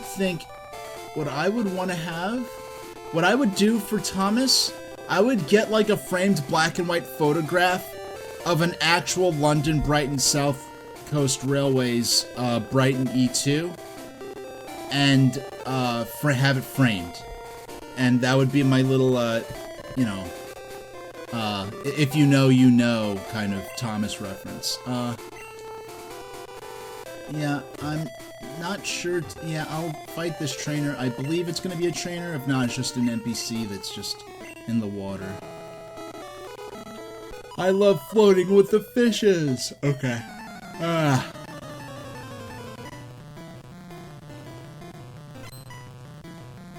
Beauty wants to fight. Beauty sent out Sea King. Go Beedrill. Yeah, I did not realize that I would be in a position where, okay, Toxic? No, we'll use, oh wow, we're gonna use Toxic because they're actually relatively, nearly at the same level we're at. Okay. And so while that's going on, we'll swap out to Wigglytuff. We're gonna use some actual style and strategy. Yeah, we're gonna use some style and strategy for this. Now, I had a concept. I would need like an end gauge. You know what? If I had a tiny gauge Midlander, there's a concept. If I ever get like a big house someday, where I could have it running against the wall to simulate the Ocean Library Beach Railway, which is where I work. Well, I'm not in character right now, but it's where Lunarian H works. It's a little train of books, and it has a song, a poem about it, and I wrote a few notes for it, and it starts, "Beachgoers from out of town give me bewildered looks as I roll down Arvern's boardwalk with my little train of books." Okay, that's all you get, because I don't have really music for the rest of the song, and it is a pretty long poem, actually. But, how about we're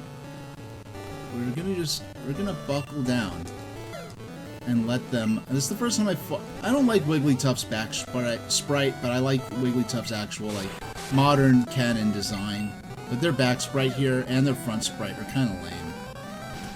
Yeah, some of these back sprites in the early Pokemon games, especially in the original Red and Green, which we never got here, but even just in what we're playing right here, some of the back sprites are very hard to interpret what I'm supposed to be looking at.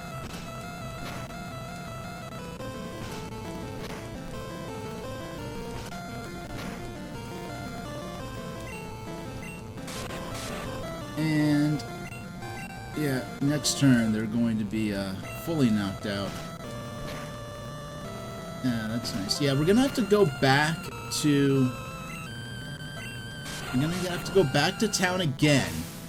And what we're gonna have to do is get out the HM for strength and teach strength to a Pokemon. I don't think any of the Pokemon have it right now that we have. Okay. So, no. Flash. Stat. Okay. You know what? Yeah. Let's go ahead. And really, it's saying they would love to see a Bubsy 3D stream. And Azris is saying, remember when I was doing writing streams? Oh yes, Griffin H was doing those writing streams. And you know, long term, I would like to have a 3D model of Griffin H just like this 3D model of Lunarian H. Because Human H is Redemption Center 1, Griffin H is Redemption Center 2, and Lunarian H here is the H of the Redemption Center 5 universe. Oh, for tracking, I use Warudo, which is available for free on Steam, and Rito Bandito did the model for me. Where is... There we go. Yeah, if you follow to that paste menu, you'll get find a link to Rito Bandito. And they're not, I don't think they do 3D models for VTubers anymore, and sadly, I think I'm the only person I know of that's still using a Rito Bandito model, and I think I'm the last VTuber model they made. I know they were working, like, on Lackadaisy, I believe is what it's called, which is a webcomic that's now getting an animated adaptation. Sort of like a relatively indie kind of operation. And they did animations for a furry convention. Or was it Anthro North? No, I forgot which furry convention it was. They did the animations for it. But for now, we gotta get on Gyarados' back and go back to town and get our Surf HM out. But before I forget, I want to switch out... Yeah, we'll bring out Wigglytuff. Yeah, we're gonna need a lot more healing items if we're gonna be consistently using that new attack Wigglytuff has. And that does deal recoil damage. And really, it's saying the first artist that's doing their PNG tuber also did a ref sheet, but they don't do live 2D models. You know, it's funny, between 2D and 3D I hear a lot of people who are into 2D models saying, like, wow, 2D models are great, but like 3D is so hard to work with. And then I hear people who do 3D models say, like, I'm comfortable doing 3D models, but like, whoa, those 2D modelers, like, they're something else. So I think, I guess, depending on how you approach it, or depending on your approach and your strengths and what you're familiar with, I guess 2D or 3D are incredibly complicated little operations to get a character rigged up and running. I know, I guess for me, like, I have Griffin H is a PNG tuber model, and I would like to have a 3D model for Griffin H. Because for a long time I had, and it kind of applies a bit only specifically in relation to Lunarian H in terms of the lore of my stream, and I'm fully out of character right now anyway, but where if something is two-dimensional, you can find the VODs. I did 2 or 3 writing streams with my Griffin H PNG tuber, and actually, that significantly predates by like nearly 2 years, the introduction of the Lunarian H 3D model that I'm using right now. But Griffin H is specifically associated with my writing. In the Twitch stream lore, he does have a place in that lore.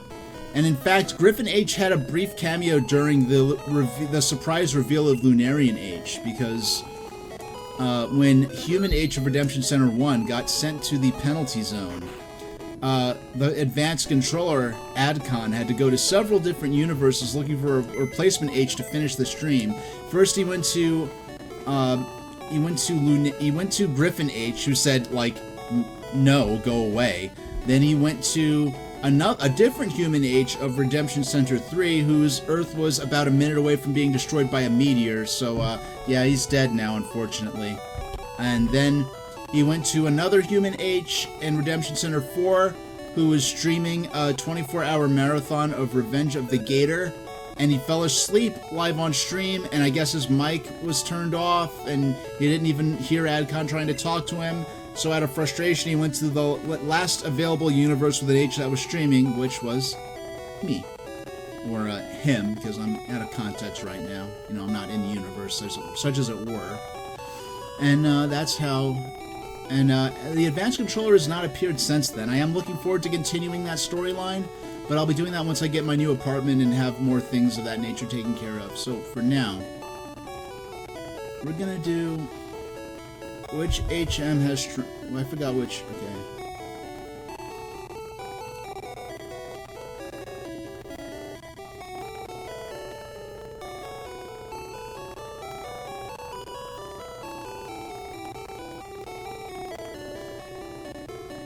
Which... Okay. Okay, we need HM... We need to get HM4 out. There, where is it? It should be down towards the bottom. HM3. Oh, there we go. HM4. Alright, we're gonna use this. Let's see which of our Pokemon can use this. Put it up at HM. It contains strength. Do you train blue Pokemon? Yes. Okay. So we've got Wigglytuff, Gyarados. Really? Nidorino can't use. Nidorino cannot use strength. I'm very surprised to learn that. You know what, Wigglytuff? This might be a good chance. Wigglytuff is trying to learn strength, but Wigglytuff can't learn more than 4 moves. You know what? To have a damage-dealing move that doesn't do recoil? Yeah, to have a damage-dealing move that doesn't do recoil. Huh. Do I want to get rid of Rest, or do I want to get rid of Sing? Because Sing, I mean, I use Sing a lot. Rest. Huh. Rest is a tricky one to use. Huh. I want to see if... Does defend... Hold on.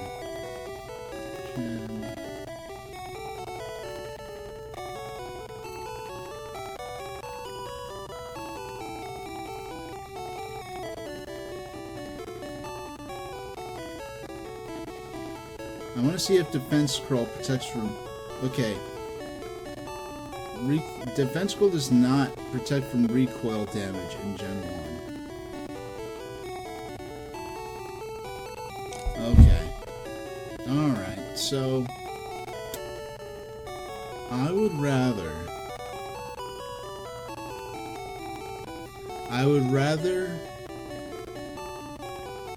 get rid of... I've decided that I would rather use Defense Curl. No. I want it... Yeah. I'd rather get rid of the ability to put... I have the ability to use Paralysis, inflict Paralysis with Pikachu. I'm going to get rid of Sing. So that there's at least, there's a... Actually, no, I'm gonna save first. So if I regret this, I'm mashing through this. No, we will not. Oh, my goodness, I'm trying. Cannot learn more than 4 moves. Delete an older move to learn... Delete an older move. No. Abandon learning strength. Yes. Wigglytuff did not learn strength. Okay, I just want to save. So if I end up regretting this, we can undo it. Okay? So... Okay, so... No, we don't need to go into the PC. We need to go in item, boot up, contain strength, teach strength through a Pokemon. Yes, we will teach it too. Huh, but also, Gyarados already knows Surf. No, I want... Yeah, it's for Wigglytuff's only move to be a recoil move. It's very... But then there's Charizard. Charizard has like a couple of stat-dealing moves that I don't use that much anymore. Can't learn more than 4 moves. Delete an older move to make room for strength. Let's see. Slash Growl and Leer. What does Growl do?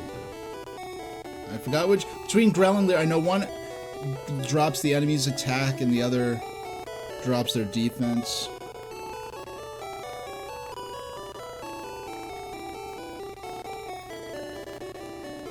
Growl, Pokemon move. Okay. Decreases the opponent's attack. We're getting rid of Growl, actually.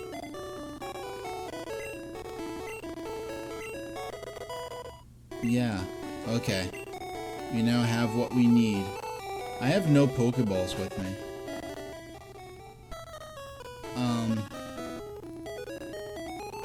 Yeah, oh yeah, let me put the HM back in the PC before I forget. I want to drag that thing around. I'm probably never going to use it again for the rest of the game.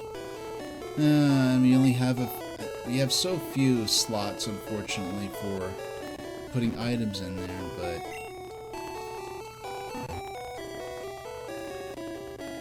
but the only move, if we go into our guide here, the only move Raichu has left is the only move left is Thunder in 3 levels. Once Pikachu learns Thunder at level 43, we'll evolve them into Raichu at that point. There's no reason not to. Alright, so...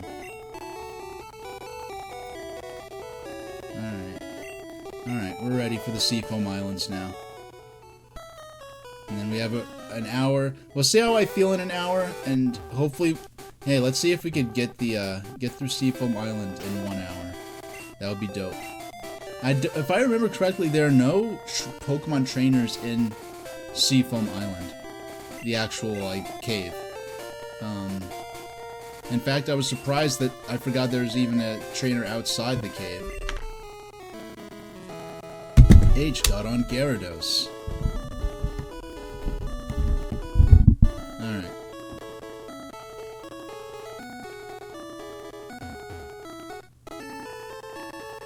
Now, if we go over here...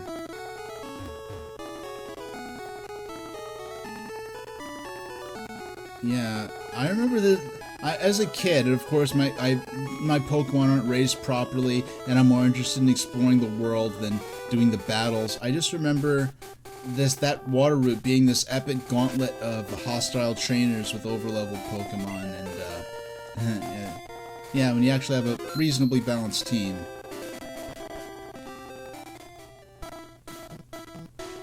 Alright, so... Okay, we have...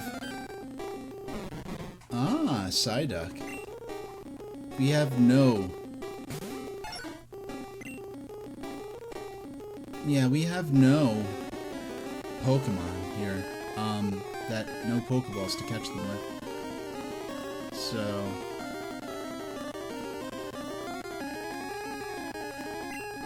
Yeah, but they're reasonably well leveled, so...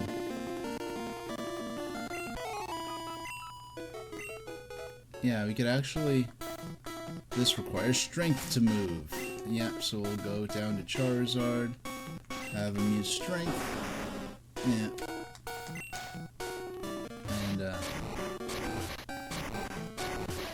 And, it doesn't look like Charizard's using strength. It looks like our human trainer's using strength. But whatever. Now... And I don't... Hey... I forgot that these particular Pokemon were in here. And, like, this is, like, the first time in the game that the wild Pokemon are, by any measure, reasonably strong. Like, if I wanted to raise this Slowpoke, I could actually do it. They're only like 8 levels behind, and not like 15 or 20 levels behind like I'm used to. But, this is our team we're sticking with.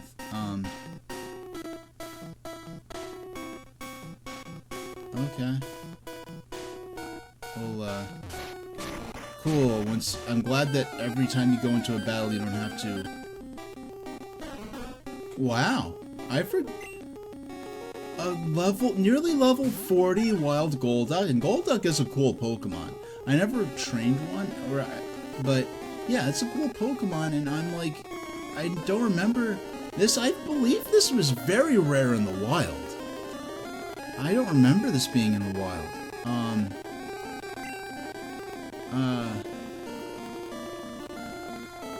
We'll definitely get the EXP off of it though, because I don't even have any Pokeballs. If I cared a lot about building up my Pokedex and getting, you know, like something like the experience all from Oak's aid.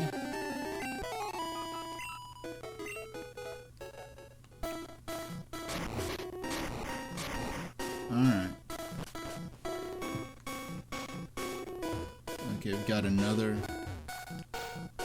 Okay, we gotta go into Pokemon. Gotta go Charizard, select Strength. We're gonna have to do this. I forgot about dropping them boulders down multiple levels. And one other thing is, as a kid, I did not... Okay, you can't actually just jump down. But as a kid, I did not... I spent maybe I feel like I spent like a week in this... I forgot there were Wild Horsey in here. Huh. As a kid, I feel like I never remember... I feel like I spent a week in here. And I actually remember some of the places where I was spending, like, exploring and trying to figure things out. I don't feel like I ever actually got my way through to the other end of the cave. I went in here, I fought a legendary Pokemon called Articuno, and I don't remember ever actually getting through to the other side. I figured, okay, I guess the point of this cave was just to catch Articuno, so now I can go ahead and go back to... I flew back to Pallet Town, is what I did, and I just surfed... Hey, it's a Pokemon called Seal. Can anyone guess which real-life animal this Pokemon is based on?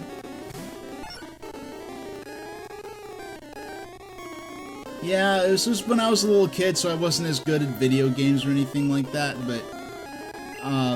yeah, I spent like a week exploring. I found a rare Pokemon that I thought, like, hey, you know, maybe the point of this cave is just an opportunity to catch this rare Pokemon, so I just went ahead and went around back to the town you start at, and then surfed south to get to the area we're heading to next.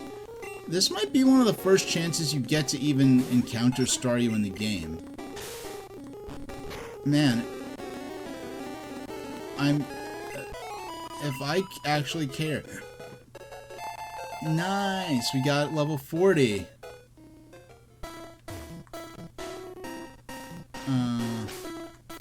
Ooh.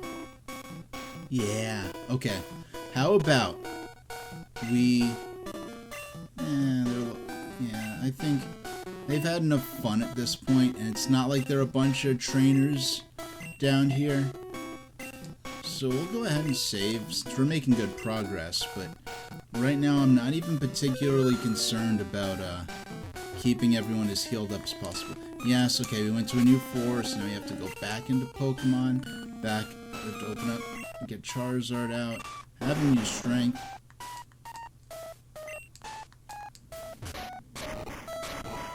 Yeah, no, it's a game that definitely... Like, the first time I played this, I really didn't understand a lot of the concepts behind role-playing games, about building a balanced team and all those sorts of concepts. So, it's a game that, yeah, you definitely can play as a kid and manage to get to the end, but when you're older, you can have a much more, a much richer experience. It's probably closer to what the developers may have intended. That being said, this is the first role-playing game that I ever beat as a kid. I did play Final Fantasy VII before this, but me and my brother, my older brother, we were way more clueless about the about RPGs back then.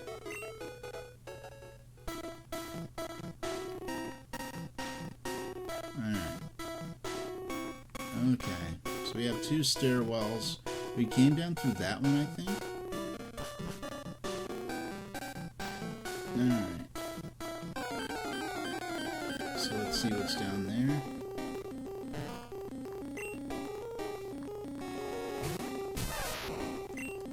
Yeah, once everyone's at level 40, I'm not gonna continue on with training down here. But with the Pokemon being so, this is like the point where the Pokemon are at the highest level in comparison to, so far at least. We have other areas of the game still to explore, but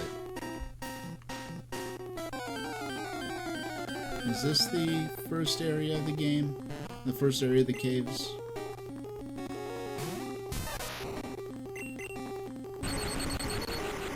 Alright.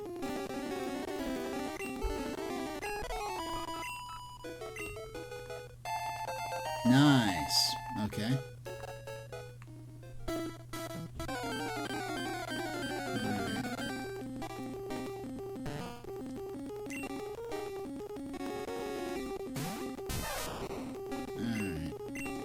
Well, we run, and then we'll remember to swap out literally... Yeah, Gyarados is the last sub-level 40 Pokemon I've got here. And I don't think he's going to have much of a problem.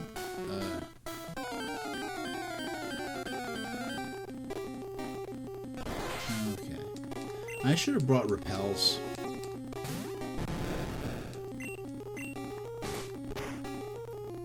Regretting not having... Oh, come on. 1 HP.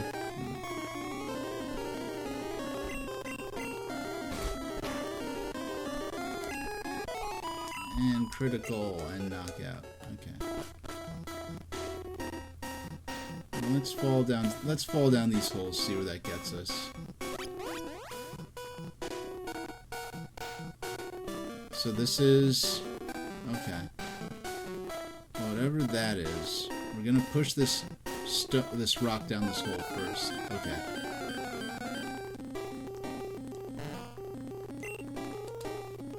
And once, oh wow, level 32. I get more experience than usual. Dragon Rage was disabled. Okay.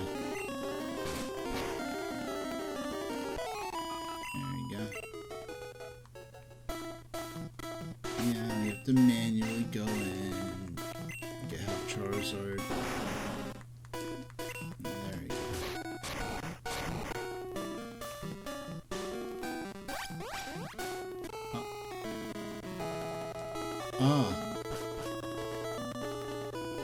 That happens I forgot there were caves where I guess there's flowing water and automatically brings you. I completely forgot this. That you'd fall into the water and what would happen if I fell into the water and did not have... Well, I guess there's no way you could get here. I don't think you could fly to the Seafoam Islands, so they could be certain that you won't have a Pokemon. That you will have to have a Pokemon that has Surf in order to get here. Okay. Danger, fast current. Okay.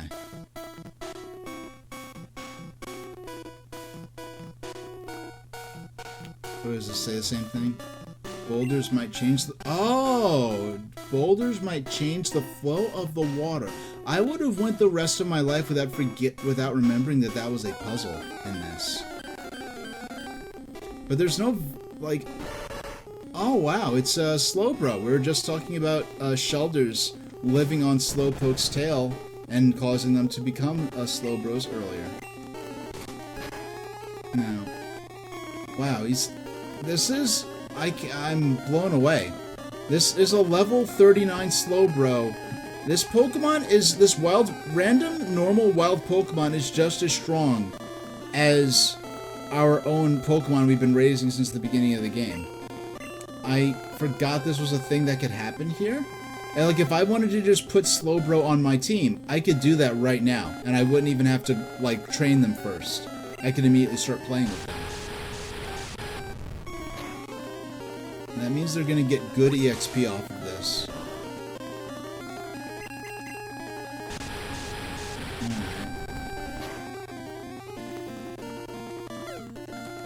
Enemy Slowbro used withdraw.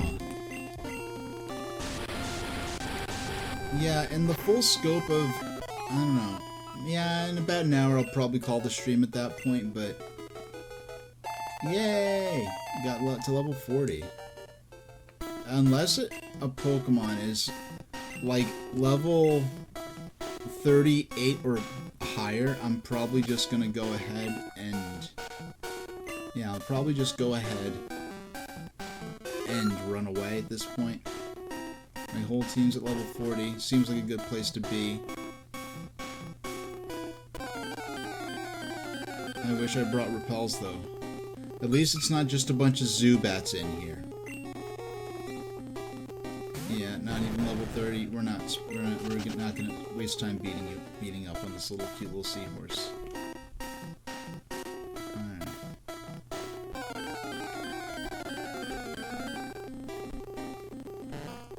Yeah, well, Slowpoke appeared. There was a great shirt, and I should have got it when I had the chance. It was an official Pokemon shirt, and it was pink, and it had a picture of Slowpoke, and it said, like, Happy Valentine's Day or something like that.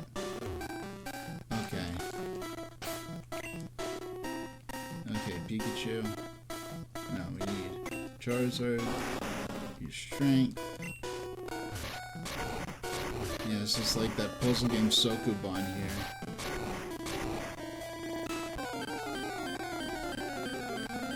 Alright. Yeah, level 31. We'll leave you alone.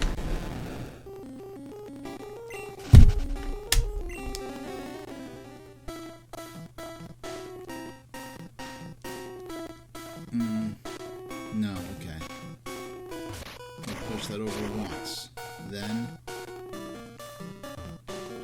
we'll push there. Okay. And once after this battle, we'll go back around.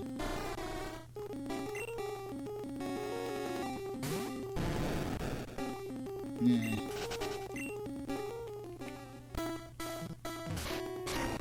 Okay. Oh my goodness, this encounter rate. Hey, it's a wild shelter. First time we've had a chance to, No, I think we've encountered a wild shelter in here before, but... Okay. So... This... Oh, because we got into a battle, we have to do this again? Come on. That's silly.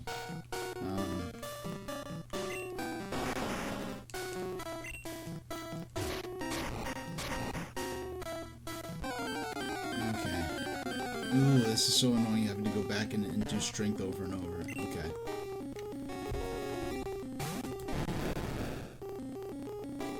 Alright. There we go. So... We'll... Alright. Alright. Now, if we jump down here, let's see what happens. Alright. We can now... I think there was a current that... Oh. There's a, So this right here... Let's, save. And I'm gonna restart. But I just want to show you. So this right here is one of the main objectives of this cave. This is a rare Pokemon that only appears once in the game. And I learned about it at this moment. It wasn't spoiled for me. Yeah, this is...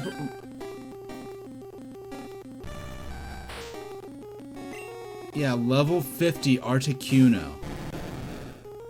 I don't have Pokeballs to catch it. It feels wrong to fight it just for the EXP. So, and if I ever come back to this save file and want to work on it more for some reason, I want to have it there still, so I am actually just going to reset. Now, we'll leave them alone right there.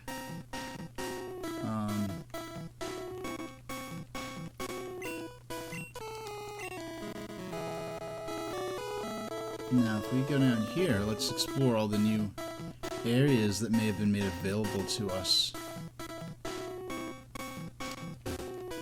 Boulders might change the flow of water.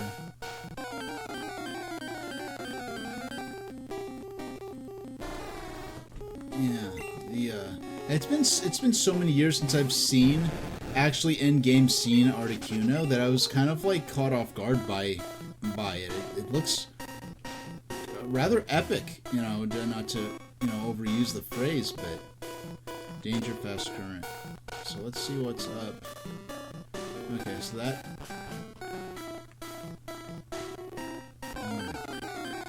Oh, this encounter rate. Okay, so we entered in on the western island. We want to make our way to the eastern island because that opens up the path. Yeah, we need to get to the eastern island of so that we can make our way to.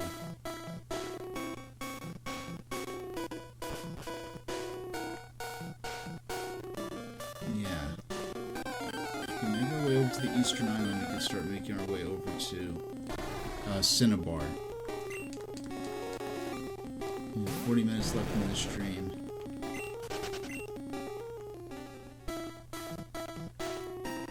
So I'm just trying to see how far I can get.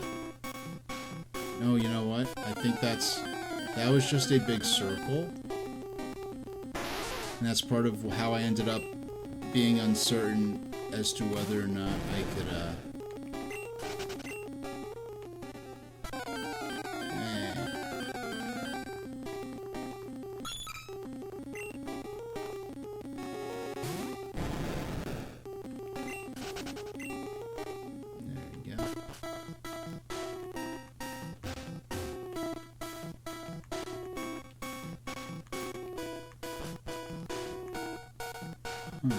So,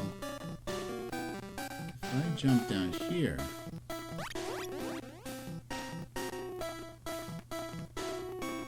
so there's that.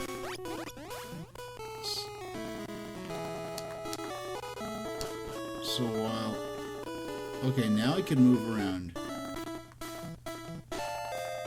Ah, jeez, I was not expecting. Yeah, it just looked like a spot where they would hide an item. Okay. I don't. It's not worth catching the Articuno. I'm not going to use it to play the game to play with. You know, just hop back on Gyarados. Now I can explore this area a little more. Danger fast current. Ah, what's this? Okay, it's a new area. Okay. This requires strength to move. So if I have a feeling we're closing in on the, okay, strength.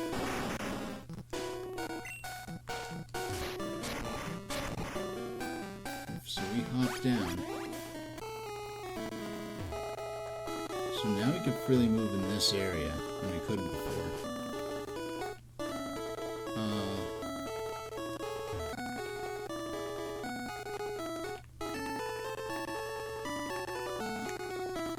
So let's see. Let's go back in this area that, yeah, automatically would take us down there.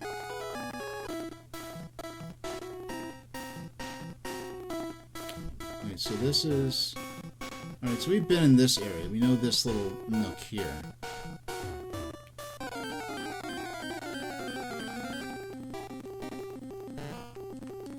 So is there... I just want to take a peek down there. Let's see. There's a way we could get that rock down. No, there's no... We can only push rocks, we can't pull them. So, wait, so there's no... Yeah, one of those rocks is forever.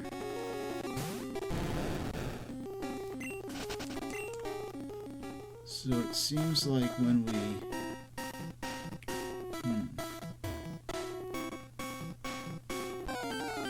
Oh my goodness, this is so annoying.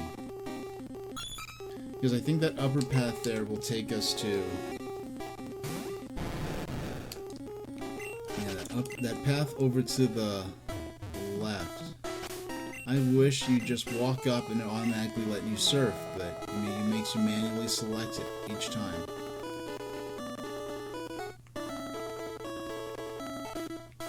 Alright, so if we go here, let's see what this is.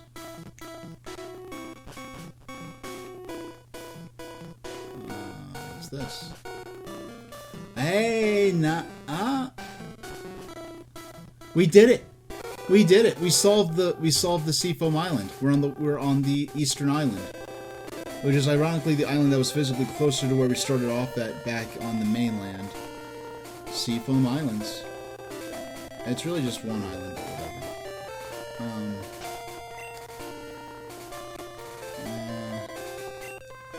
Let's... Yeah, I never figured that out as a kid. I just thought... I never considered that there was a way out, that there were just two cave systems you could enter from different entrances. Okay. So we want to save.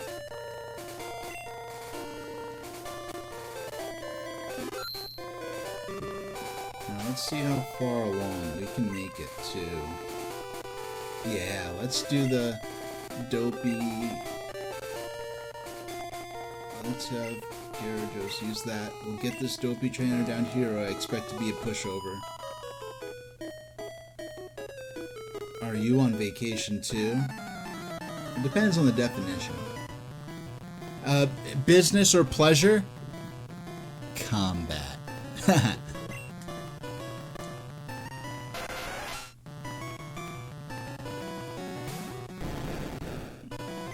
Now, Bite, Dragon Rage. Okay, let's use... Yeah. It's all the same to me. Yeah, we're full 10 levels ahead. I did not, the biggest thing, I think the biggest surprise in the game so far was forgetting all about that, using the boulders to change the flow of the water in the bottom level of Seafoam Islands. And I totally forgot about that, and I totally forgot about how high level the Pokemon inside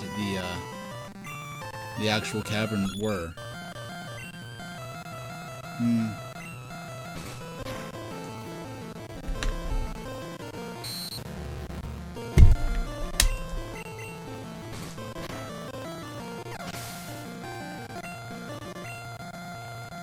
Train your train's about to use Seal. Can you change Pokemon? No, I will not. And let's use... Yeah, let's just keep turning through them with Bite. No need for fancy tap. I can't see any situation in which we would not have come out over leveled compared to the Pokemon trainers in this area. Even if I, like... No mercy at all. Got 600 for winning. Seafoam used to be one island. Ah, seismic activity, you say? Or imply.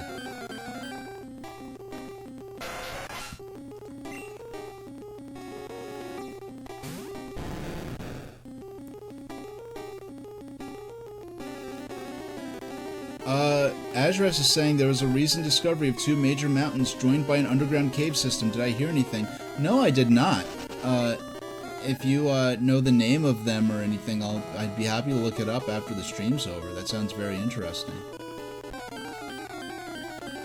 I'm guessing the mountains were already publicly known, but that there was a cave system linking them is the new discovery.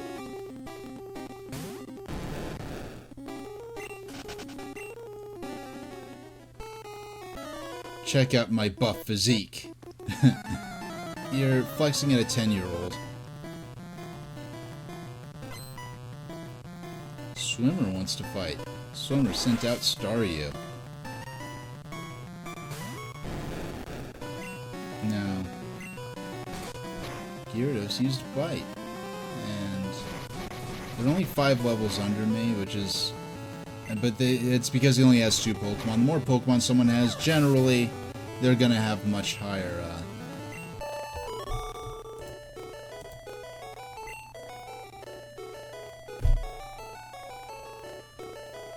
Alright.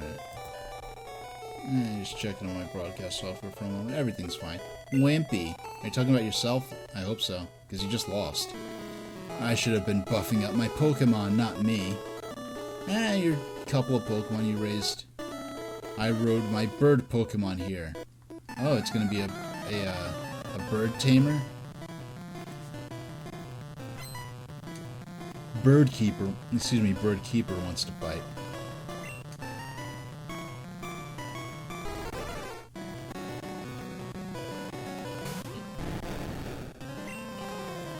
Yeah.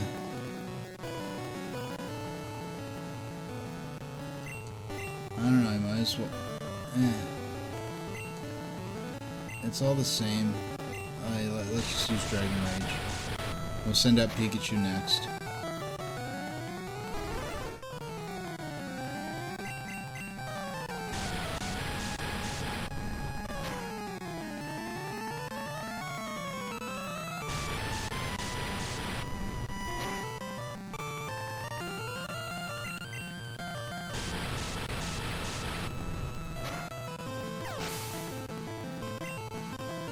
Gyarados gained 1,000. Let's use Fearow. Yes, we will change. We'll let Pikachu play to their... I mean, it's one-hit KO either way, I'm sure, but... Might as well play into the stereotypical obvious choice. Critical hit. Super effective. Yeah, so... I forgot, I never mentioned this.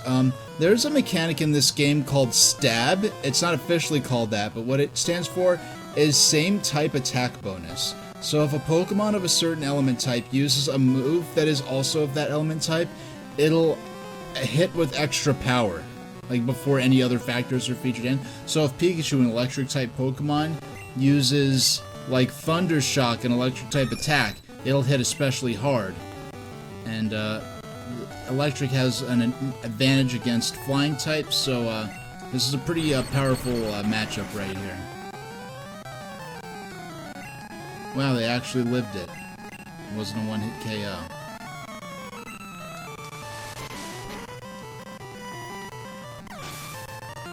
And Pidgeotto fainted. H defeated Bird Keeper. Oh no, got 750 for winning. My birds can't fly me back. Yes they can. Birds, even if you knocked out Pokemon can still use HM moves, and they do that specifically so that people playing the game don't get stuck in impossible situations.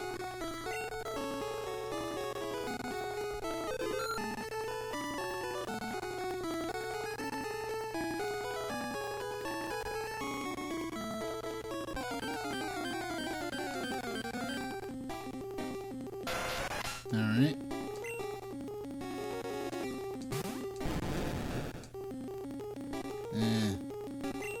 Yeah, we're not wasting time on the level 5 Tentacool. You know, it's kind of... You know... Pikachu's also... Oh, wow. As soon as we exit this battle, we're going to get into a fight with the trainer that we're directly in front of.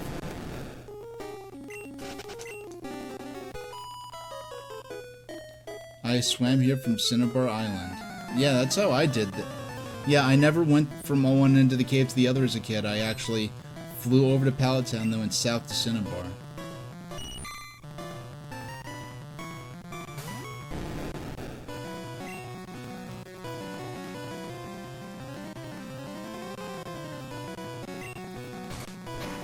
There we go.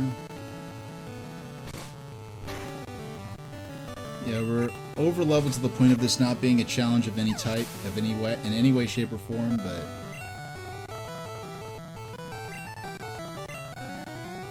seeking. Oh, and by the way, I'm doing great in terms of stamina, but I also don't want another half hour. That sounds perfect. If I had the same stamina now and I was doing this in 5 minute, like an hour long, then a 5-minute break instead of 90 minutes, then another 90 minutes with like a 10-minute break in between, I would be like, you know what, I could do 3 hours tonight. But we're doing good, and it seems. Oh, we're trying to learn hydroponic. Yeah. Let's see. I never use Lear. I never use it for anything. I know it's kind of, it's not, I know it's tempting to use when I'm not using these status affecting moves, and then half the, about 1/4 of the time they end up not doing anything anyway. I'm so disappointed. Alright, we'll,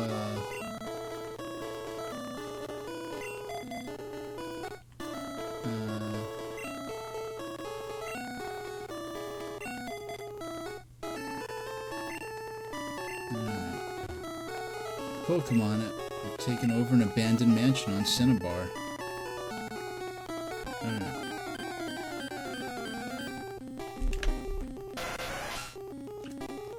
Yeah, we'll hear more about that later. Probably next stream.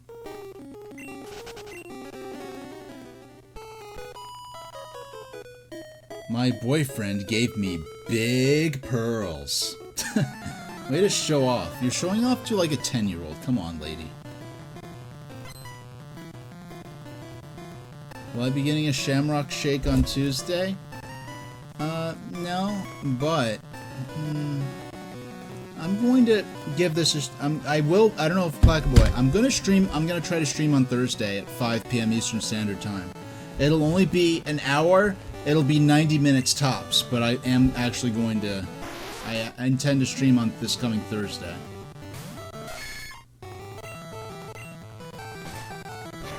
Five. Yeah. No. Yeah. Let's go for an hour. Let's see how it goes. And you'll be around. Okay. That's great. Yeah. Yeah. If I'm at the supermarket and they have soda bread, maybe I'll get that, but in terms of...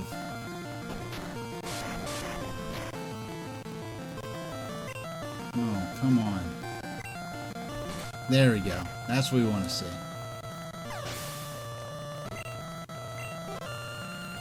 About to use shoulder...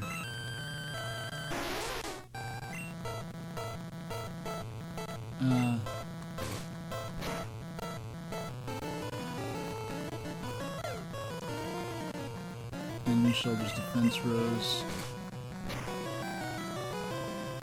Yeah, actually, yeah. They're confused. Okay. Oh wait, they got over it instant. Okay. I thought it said it's confused no more. I'm like, huh? Yeah, and of course.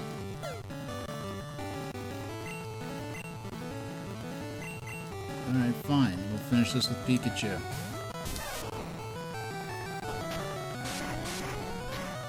Yeah, very satisfying, and not to my favorite, but it's a very, like, crunchy, like, rough sounding sound effect and animation. This really gives a sense that they're being clamped in this, and that clam shell. He's about to use Cloister. Nope.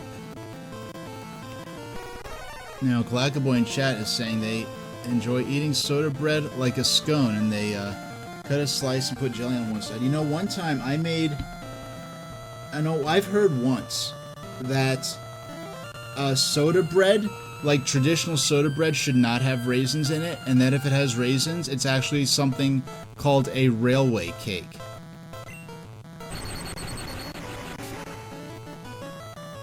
Is that something you've heard of, Clackaboy? And I wasn't even looking up for train trivia. I was actually just looking up soda bread when I first heard this. This little bit of lore. I don't know how widespread that is. And that's not something I've looked up in, like, probably at least 15 years. You know, railway bread versus soda bread, or railway cake versus soda bread. Don't touch my pearls.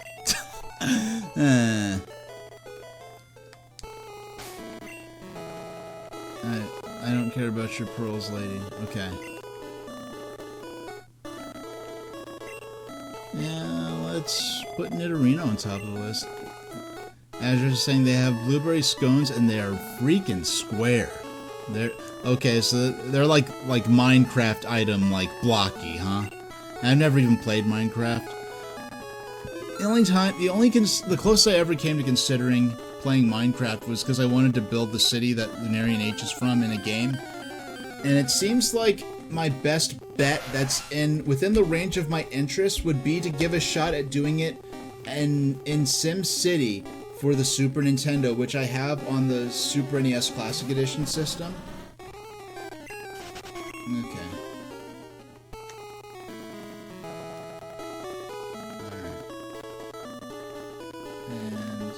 Trainers down here. Got one here, though. Alright. Cinnabar in the west has a lab for Pokemon. They didn't try them yet. They look dry. Alright. I mean, did they look dry when you got them, or did they look good in, like, the lighting of the shop, and then when you got home, it's like, yeah, I don't know about this. Like, was it one of those kind of things?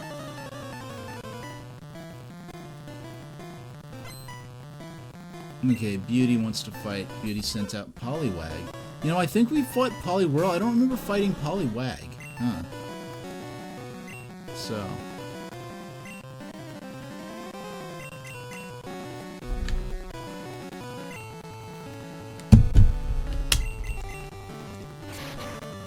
Alright. Nice. Get a good roll on this, hit 3 times, and we dodge their hypnosis, and we'll just go ahead and knock them out with Cut. And just one of those seem like a good idea at the time kind of moments. That's what it sounds like to me when I change Pokemon now. Pin Missile. Yeah. Okay, only 2. Could have got higher, but you know, it's the dice roll nature. And that Fury attack hit twice. See how far we get with Pin Missile again.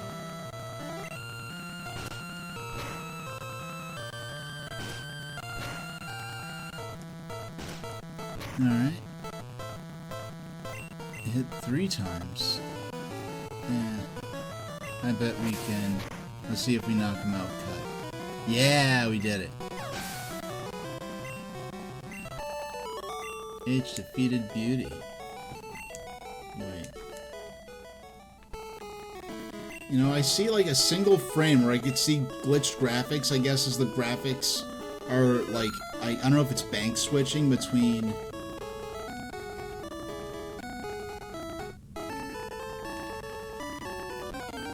Alright, I'm just looking for other trainers to challenge.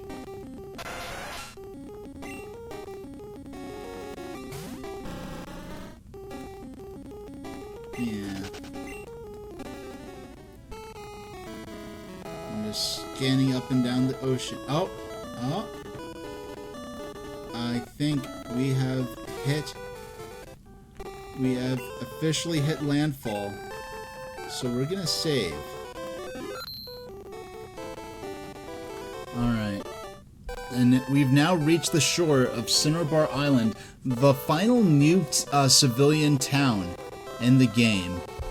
Now, what I'm gonna do... Okay. We're gonna cancel... Okay, we're gonna set the timer for 48... I'm gonna set the timer for 11 minutes, so we'll end right on the hour at 8 p.m.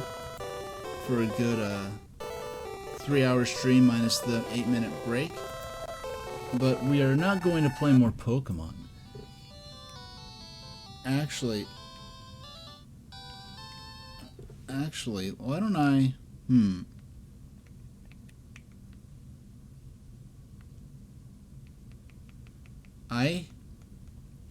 Okay, you know what? We're gonna do something crazy, go nuts. We are going to... Okay.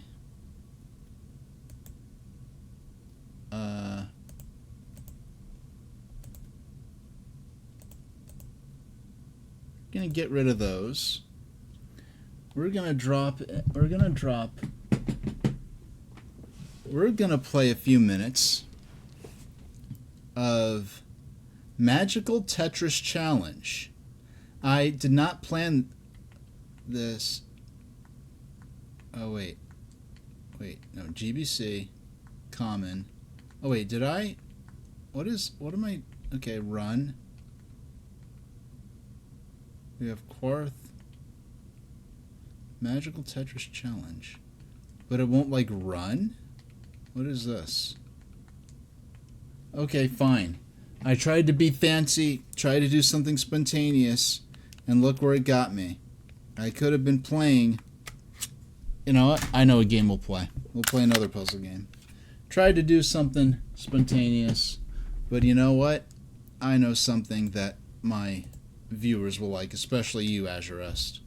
We'll play a bit of Pokemon Puzzle Challenge for the Game Boy Color for the next several minutes. There we go. Yeah. So we'll start on easy mode. See if we could... we'll choose Cyndaquil, because why not?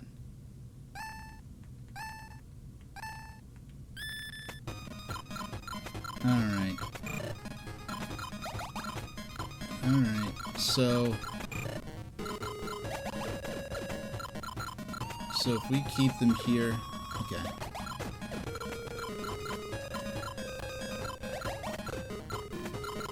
Alright, so if we... Okay. Yeah, this takes a little more brain power than Pokemon Pinball, but I've streamed many hours of various forms of this game. And yeah, Azurest, I knew you would appreciate this game in particular. It's a game, the only Pokemon puzzle game, I guess you could say, that's actively being supported right now seems to be Pokemon Cafe Mix, which keeps getting new content. And I like the theming and the artwork, but the actual gameplay is like, I don't see gameplay. I just see you spinning around a bunch of stuff with your finger on the touchscreen. It doesn't look that engaging. Heck, I remember Pokemon Shuffle. Has there been a version of Pokemon Troze for mobile? I don't think there has been. But, okay, so if we drop this here, bam.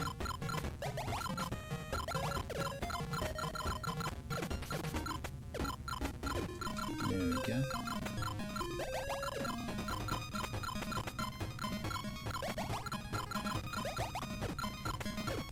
Now, there we go.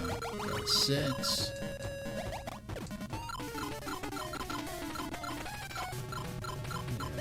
Those, drop those. Now, if we want to match those, yeah, I'm gonna stream Thursday at 5 p.m. Eastern Standard Time, and I know and we'll start exploring Cinnabar Island, the last proper town in the game, and the owner of the gym, whose leader holds our 7th badge, is going to be in that town. And when we face them, we'll only have 1 badge left.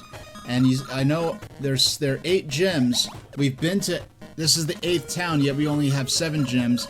The first major city, we start in Pallet Town. Then we went north to Viridian City. There is a Pokemon gym there, but it was closed at the time, so we weren't able to challenge the leader there. And in the manual and in the interface, the identity of the final gym leader is a mystery. So but I know we'll learn more about the 7th gym leader in our next stream. And we'll leave also. It's not a very big town. It's actually, I think, the next town, I believe, the island we just made footfall on. I believe it is the smallest town in the Kanto region of this game to actually have a fully fledged town or city with a gym, a Pokemon Center, and a store, and even a kind of a dungeon. Now, there's a dungeon on the island, and I forgot if it's optional or not. For important lore, there's a lot of important lore inside it, and there are a lot of trainers, but from what I remember, it might not even necessarily be required in order to face the gym. Okay. So, if we... Now, if we match, yeah. I see a match there. I wasn't able to set up the a chain there like I was hoping. I wasn't fast enough for that. But alright, we only have 4 minutes. Yeah, so once we finish all of us Pokemon is as far as the actual Pokemon Red game, it is within sight of us beating the game definitely by the end of April. I say it's plausible that by the end of April, even at the pace we're going, by the end of April we could have this game beat. I want to do one stream of Pokemon Stadium. And what Pokemon Stadium was a Nintendo 64 game for the home console at the time. And it was a tie-in game with Pokemon Red and Blue, and it was a unique game. We can't really simulate this with modern, by playing the digital version of Pokemon Stadium that's available on Switch, because that's what I'll be using. But they invented a pack, like a device that would plug into the Nintendo 64's controller that allowed you to take your Pokemon from Pokemon Red and Blue and Yellow and play with them in full polygonal 3D on the Nintendo 64. And it also allowed you to use the Nintendo 64 to play your copy of Pokemon Red or Blue on the television, which was something you could do on the Super NES with the Super Game Boy, but it's not something you could otherwise do with Nintendo 64 games. And then, so we'll do a stream of that. We'll play some battles. I know one thing Pokemon Stadium is particularly famous for is all of its mini-games. Just little games featuring the Pokemon creatures in different cartoony scenarios. Like there's one set in a classroom, one set in like a soup kitchen. And they're just fun mini-games to play with your friends, because a lot of them, I believe, are multiplayer, if I remember correctly.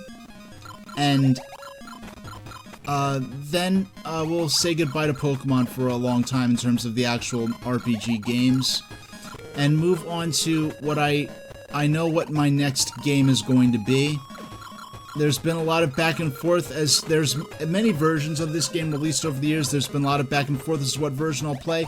At this point, I do feel confident enough to play the version that is the most readily available to me, and frankly the version that would probably present the best to my newcomers.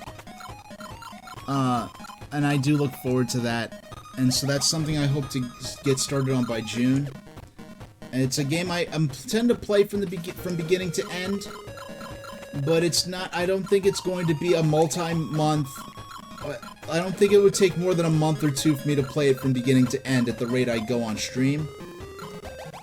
It's of a nature. It's going to be a much faster paced game. It's going to be a platform. It's not going to be a role playing game where I'll be looking at charts and stuff. And frankly, if I was not constantly referencing period instruction manuals and the like, well, like especially like early on, really until just about 3 or 4 streams ago, half of my Pokemon streams would be spent reading magazines from around the time Pokemon first came out in the US.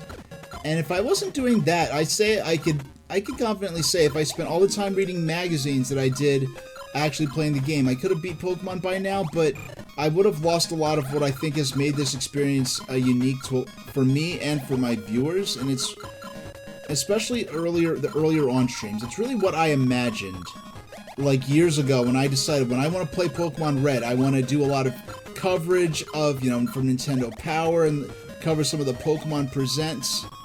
Oh yeah, Sonic Game Gear. That's one of those games, and it's been a while since I've had the chance to do it. Sonic for Game Gear is one of those games I just pop in and, like, Sonic for Game Gear, as well as Super Mario Land for Game Boy. Those are two of those games. Those are the only two 8-bit platformer games that I could just pop into my console and really just beat on demand. They're very easy 8-bit platformer games, especially with such an infamous reputation a lot of those have for brutal challenges. But it is 8 p.m. Do you know where your children are? Mine are in non-existence. But we will be back not on Saturday the 28th of March. We'll be back on wow, why did I think it was the 28th? That's a very silly... No, well, I would have been back on the 21st, but I decided I'm going to stream Thursday at 5 p.m. We're going to stream just maybe an hour to an hour and a half max of Pokemon. Yeah, I'm just looking around here. I think the move this time around is going to be to just go ahead and put an end to the stream. Hold on. Okay. Yeah, we're just going to go ahead and cut it off there. So I will see you all next time, and thank you for watching. I might have something special coming next Saturday. Today, our regularly scheduled gameplay might come alongside the premiere of